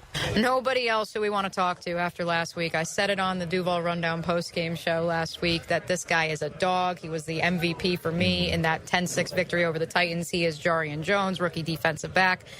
Hello, Jar Jar. How you doing? I'm doing good. How you doing? Hey, doing great. Hey, walk me through highs, lows, 5 tackles, 2 passes defended, sack. What was the stat you were most proud of from that victory last week? The stat I was most proud of, obviously, getting your first sack in the NFL. I had a couple when I was in college, but getting your first sack in the NFL, that's a big one for sure. I've heard from a couple people around the league the question of could you play outside? But I also know you love playing inside at that nickel position. What is it about that nickel spot that you feel really exemplifies your game? I'm in the action, for real. Like, when you're outside that corner, obviously, I can play any position. I can play safety if I need to play safety, but obviously, but when you at nickel, I just feel like you got more range to be in the game. Like, I got more control, over the game. Like, I'm in the bar, I get the blitz, I cover. Like, I can get every stat in the game from nickel. Like, at corner, it's kind of like, are they going to throw it out here? Or are they not? Like, you can have a quiet game and it just be like, you just there, So I feel like at nickel, I get to use all my talents. Do you have a sack celebration you'd been workshopping, or?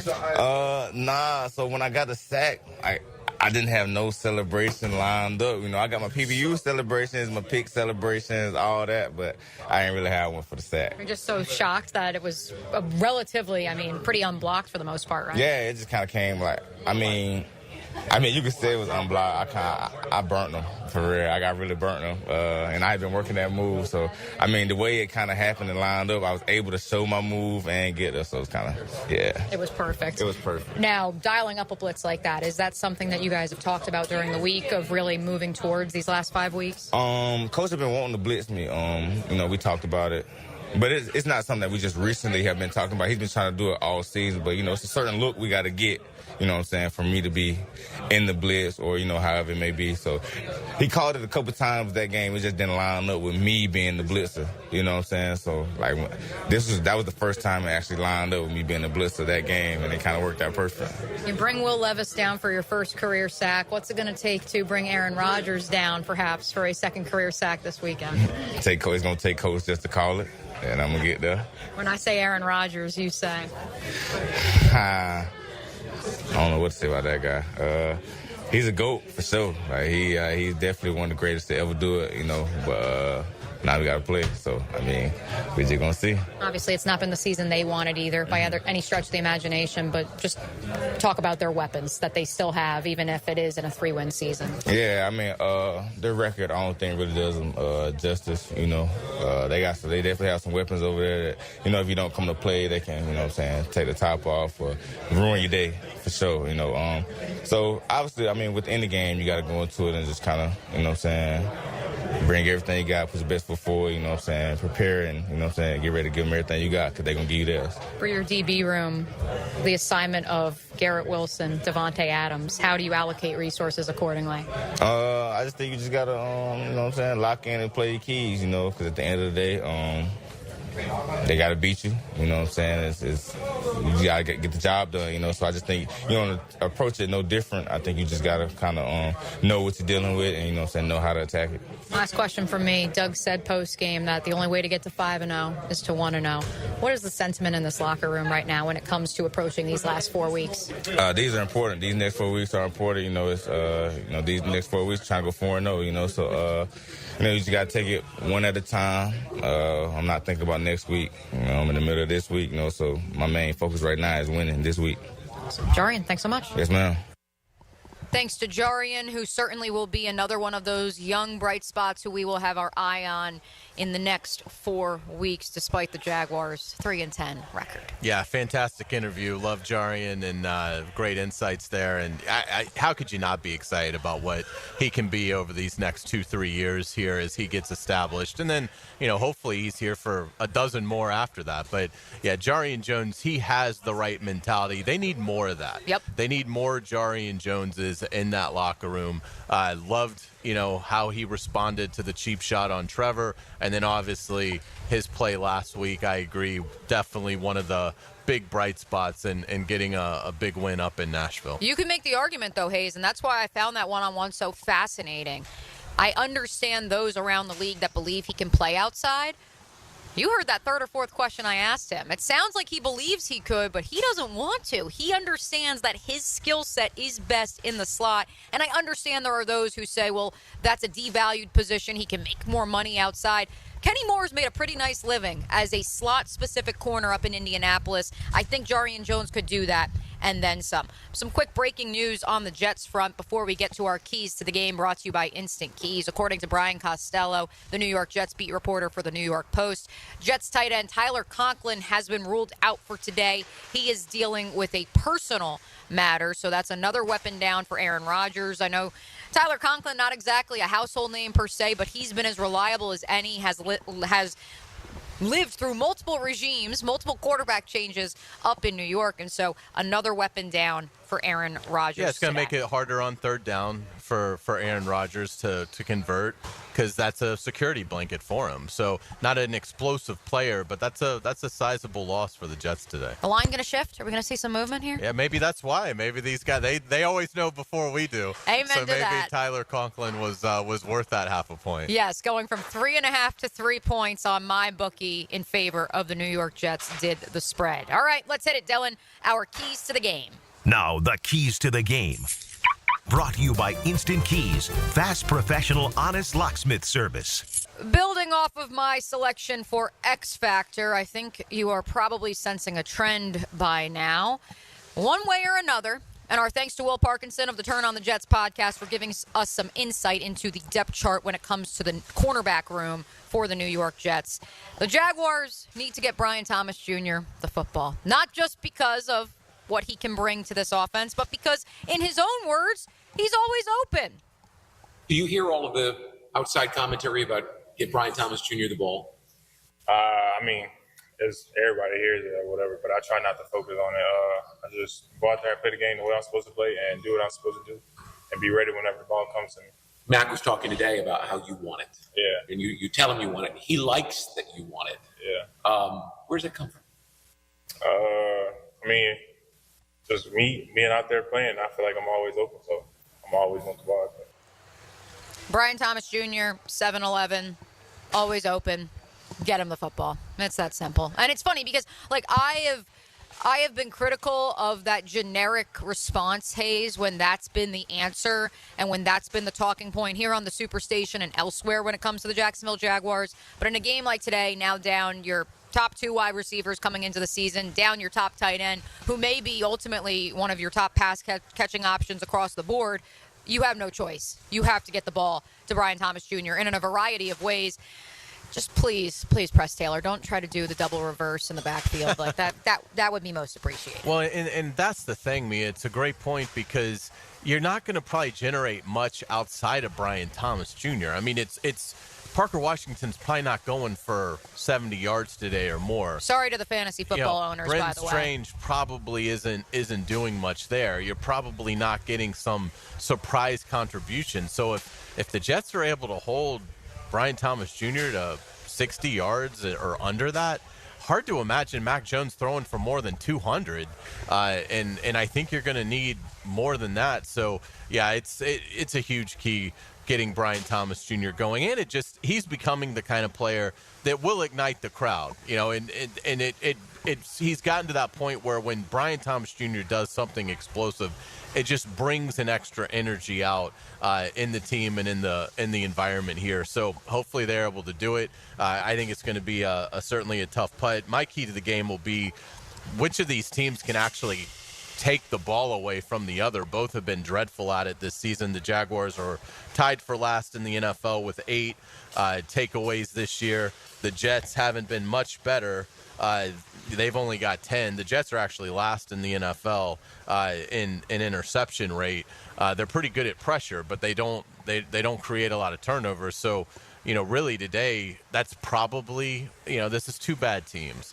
So, whoever can be plus in turnovers is probably going to have, 80% chance of winning the game. But it's like, can either team actually make those plays? I think it's going to be difficult for the Jaguars because I do think Aaron Rodgers will be comfortable with what he's seeing. Now, maybe you can get a turnover if he's hit, a ball kind of flutters out or he fumbles it, something like that, or maybe you can force a fumble special teams or against one of their running backs. But for the Jaguars, I'm more fearful just because I think it's going to be hard to protect Mac, and I think you also just are dealing with such a lack of weapons that I question how much separation there's going to be on throws that aren't directed towards Brian Thomas Jr. You mentioned turnovers. I will go to the defensive side of the ball, where we already asked Frank Frangie about the combination at safety of Darnell Savage, Antonio Johnson, Andre Sisco, for lack of a better term, benched last week to start the game against the Tennessee Titans, although he did rotate in. Please, no blown coverages. Maybe one. Minimize it as much as possible, Jacksonville. Here's Doug Pederson earlier this week about that combination of Savage and Johnson, and if we could see more of them this weekend. Yeah, one, it just starts with communication. Both those guys do a nice job there of just talking back and forth when they're out on the field together, talking with their corners and linebackers. And Sav would love to have the one play back on the short yardage play, obviously, that he was just anticipating the potential run there. But I think what you're seeing too is the growth of Antonio as the season has progressed. I think we know what Darnell is and what he can do and what he brings. But with Antonio, I think you're seeing that growth and a little bit of maturity the more he plays, in these games. And, of course, as Frank Frangie alluded to, part of that, quite simply, Andre Sisco couldn't be trusted in certain situations, and so you have to see what the former 5th-round pick from 2023 has for you moving forward. Yeah, it's a great point. And, I think desire is a big X factor today. Just which of these teams actually wants to be here. I would actually lean more towards the Jaguars. It's a home game. You are coming off a win over your arch rival in their house, so you've got a little bit of confidence there. Hey, now, the Jets are trying to get that first win in Florida since 2015. Yeah, that's the thing. It just seems like from talking to Will, how much is the buy-in still there? Obviously, they've already gone through a lot of changes, coaching, GM. Some of these players certainly know that, their days could be numbered with this organization. It doesn't really feel as much that here. In terms of at least your core talent is probably going to be on the 25 roster. So I think the desire here is something that I would think kind of favors the Jaguars. But again, who's to say that they won't come out and lay an eggs and maybe be satisfied by the fact they got the win over the Titans last week and if felt good all week and aren't as locked in as they should be. So, it's unpredictable, but I think when you're dealing with two teams that are combined 6-20, who wants to be here will go a long way to deciding the game. Prowler throwbacks are back today. The Jaguars are 1-0 in those throwback uniforms this season. One more from me for our keys to the game. Here's Foye Oluokun earlier this week on how facing Aaron Rodgers is such a chess match. It's really focusing on ourselves because, if you're in the wrong spot, I feel like that's what he exploits, and he knows what looks to expect, especially you put so much film out this part of the year. So just owning our calls, I think, is always going to be important against a very witty quarterback, and then being in the right place and tackling. I think tackling, keeping to 2nd and long, 3rd and long on check downs, but I know he knows when to throw that check down. And then you can, take advantage of the pass rush if we got some dialed up, get them off the spot. I think that's the way to win the game.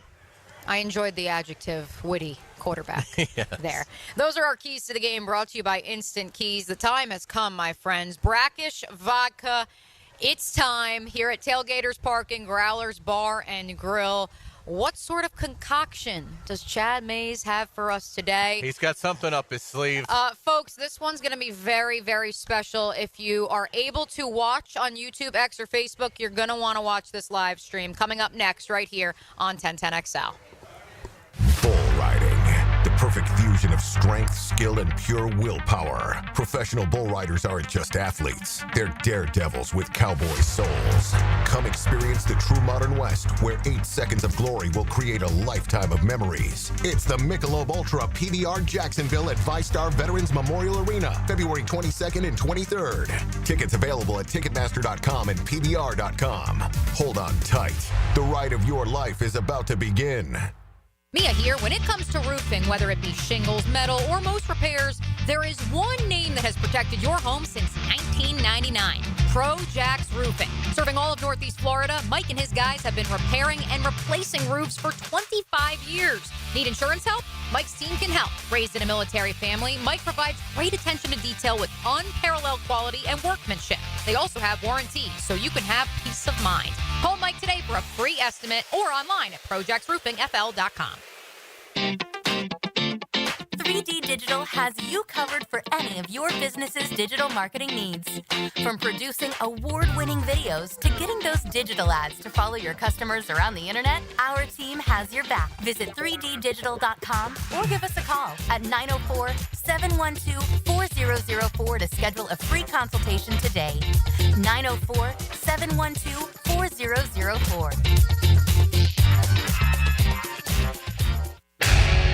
When mice and rats show up in your space, they can be a real pain.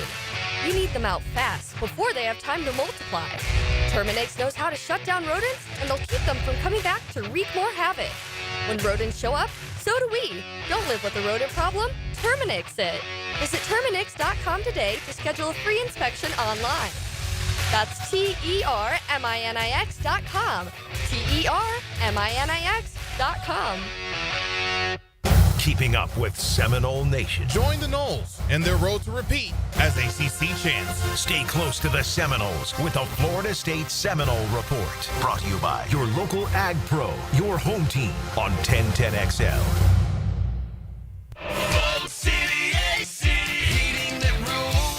Is your AC ready for the holidays? Bold City Heating and Air ensures your AC stays in tip-top shape. We know that a clean AC is a healthy AC. Upgrade yours for just $96 a month and enjoy free duct cleanings with your new system. Plus, ask about our 0% financing options. Bold City AC.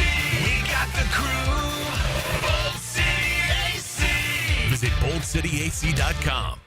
Hey everybody, Mike Dempsey here for Dandy Foods. Dandy subs and sandwiches. Look, we always want you to think about those great options as you're driving around Duval. But the beauty is, even as I'm dropping pounds, Dandy's got great options for me as well. Told you all about their protein packs, delicious salads that they have out there. They have fruit cups for on the go. You know what they have. Veggie snack trays. You can grab those on the go as well. Perfect, healthy snack. Dandy is the name to know when you're on the go. So stop into a Gate store anywhere around Duval and make yours a dandy. And do it today. It's the end of the year sale with Universal Roof and Contracting. Get 15% off all roof repairs and replacements, plus a $250 gift card for holiday shopping. With financing options as low as $150 a month, protecting your home's never been easier. Schedule your free roof inspection today. Call 855-ROOF-HELP, and this offer expires December 31st. License number CCC 057165, CBC 1258484. UniversalRoof.com. It's a force that can't be contained, propelled by purpose, pride, and the power to protect. When winning isn't just the mission, it's your passion. You pursue it. You make power plays. Aim for fences and go for end zones. You believe that your moment is now. At Farrah & Farrah, we deliver game day energy 24/7. If you've been injured, put our force to work for you. Jacksonville. Welcome to Rockville. North America's largest rock festival returns to the Daytona International Speedway in 2025 with Green Day, Korn, Shinedown, and Linkin Park. Plus, Bad Omens, Incubus, Good Charlotte, Rob Zombie, Alice in Chains, Pierce the Veil,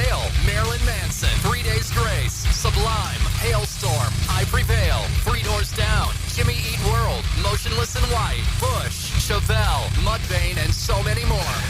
Welcome to Rockville takes over the Daytona International Speedway May 15th to the 18th, 2025. 5 stages, 4 days, and over 150 bands. 4-day, single-day camping and VIP passes on sale now at welcometorockville.com.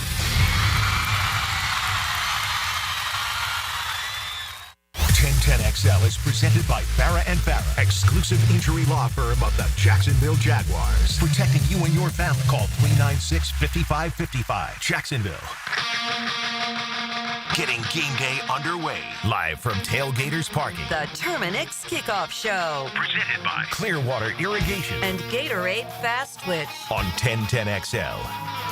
One segment to go here on the Terminix Kickoff Show. For those of you who may be tuning in for the first time, for those of you unfamiliar with our little program, a brief history.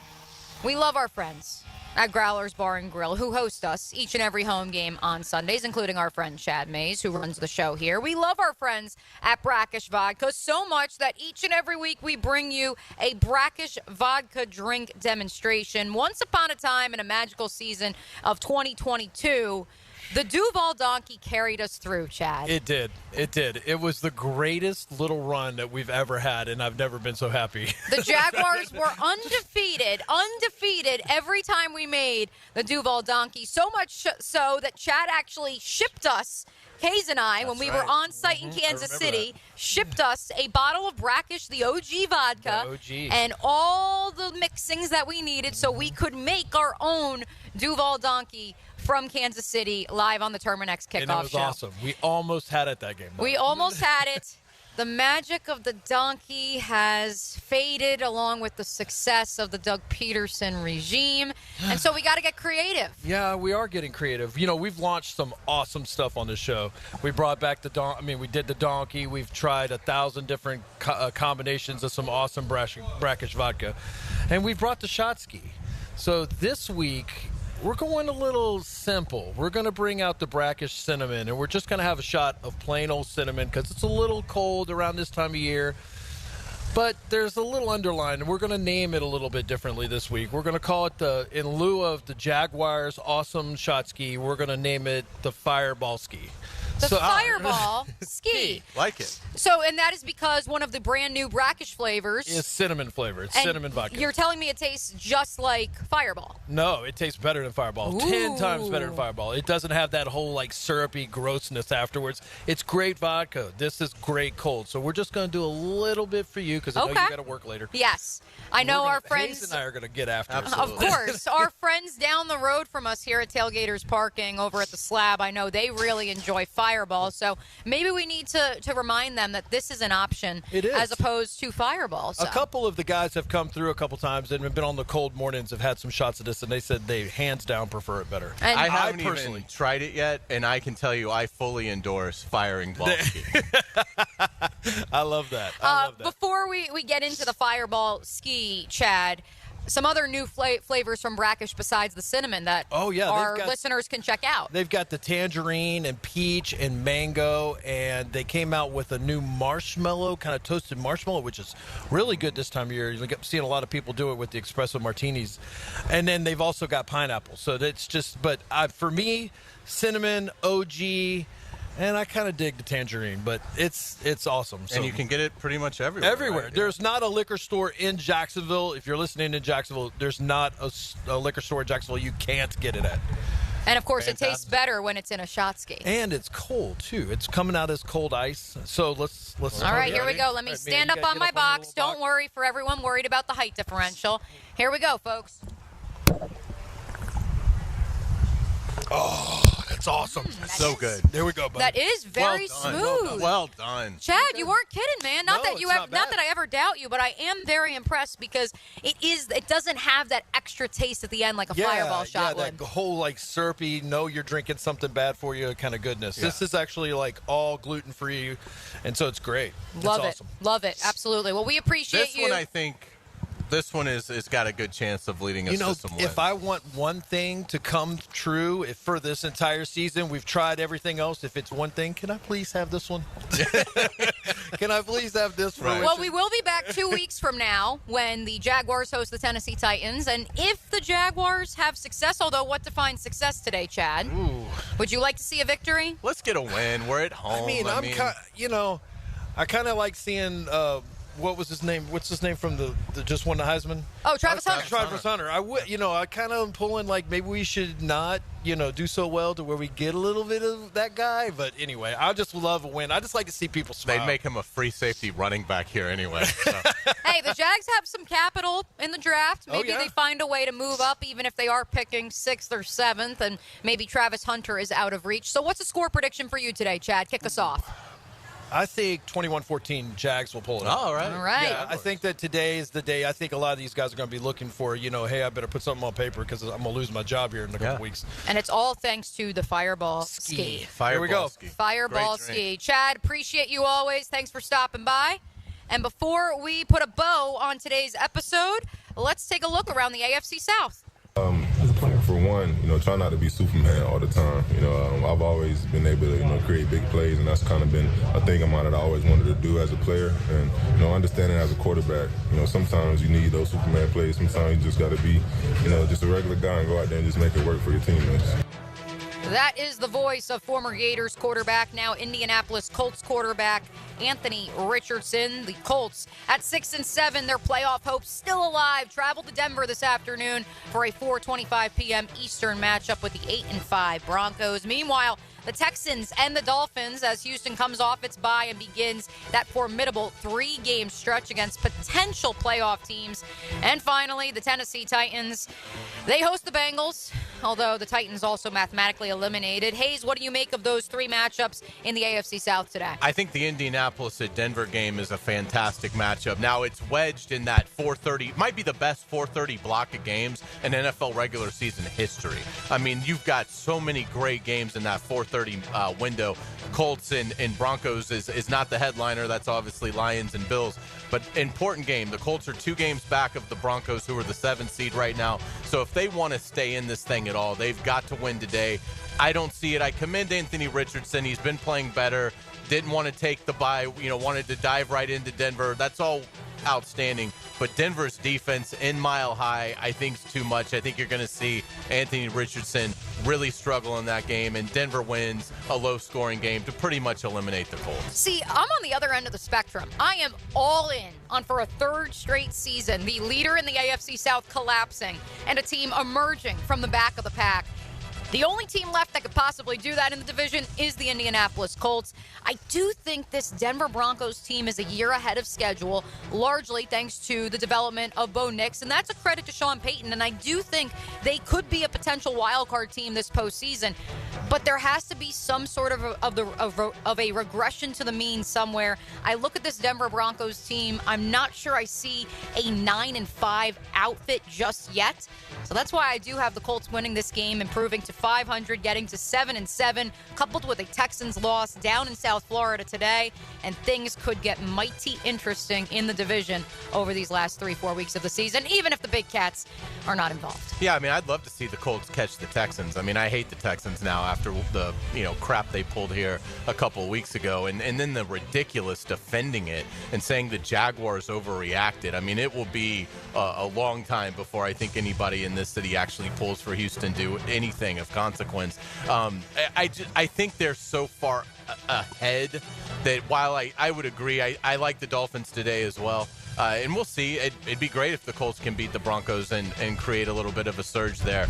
I think as you look at it, Houston probably only needs to win once more. It is a very tricky schedule down the stretch, but my guess is they get it. But yeah, I'd love to see, to your point, I'd love to see the Colts catch the Texans, and for C.J. Stroud and Azir Al-Shahir to be sitting at home when the tournament begins. With his clown mask on. 2 minutes on the clock in this program. Quick note on the Tennessee Titans, who also are mathematically eliminated. Carlyon, is Will Levis the future in Nashville? No, he's terrible. I mean, it's not Will's fault necessarily, but I mean, there's environmentally things around him that aren't good either, but I don't know if you're the Titans, how you could possibly invest another season in him. I mean, he just can't see the field. And so, yeah, I would move on if I was the Titans. It's not a great quarterback group, so maybe that's an Aaron Rodgers or a Kirk Cousins if he gets free in Atlanta. Maybe you go the veteran route. Maybe you pay Sam Darnold. But I'd be surprised if Will Levis is their Week 1 starter. Let's wrap up with our picks. Pockets. Dylan Denmark back at 1010XL World Headquarters. It's a 3-point line right now at MyBookie. Although, Denmark, something tells me you are not looking at that spread all too much. Jets 24-13. I don't think Jackson score more than 13 or 14 points. So I think the Jets score more than that today. A double-digit victory for Gang Green, says Pockets. John O'Leary, engineer extraordinaire. What say you? The Jaguars are terrible on the field, but they're incredible in the sports book. 6-3-1 in the last 10 against the spread. I think it hits again. 14-13 Jets. I'm going to start calling you stats and info or money-making John O'Leary. Carlion? That's good stuff right there. I'll say the trend doesn't continue and the Jags don't cover. I don't think they get to double digits. I've got it Jets 21-9. Our friend Gus Logue of the Duval Rundown podcast, our colleague at 1010XL, and I already made our score predictions. We love scoregami. I've got it Jets 18, Jaguars 15. Let's get weird. Our thanks to Frangie. Our thanks to Will Parkinson. Our thanks to Chad Mays, the crew at Growlers Bar and Grill. Our thanks to you for joining us. The Publix Tailgate Show comes up next week. We'll catch you later. Connect with 1010XL. On the line. With your friend.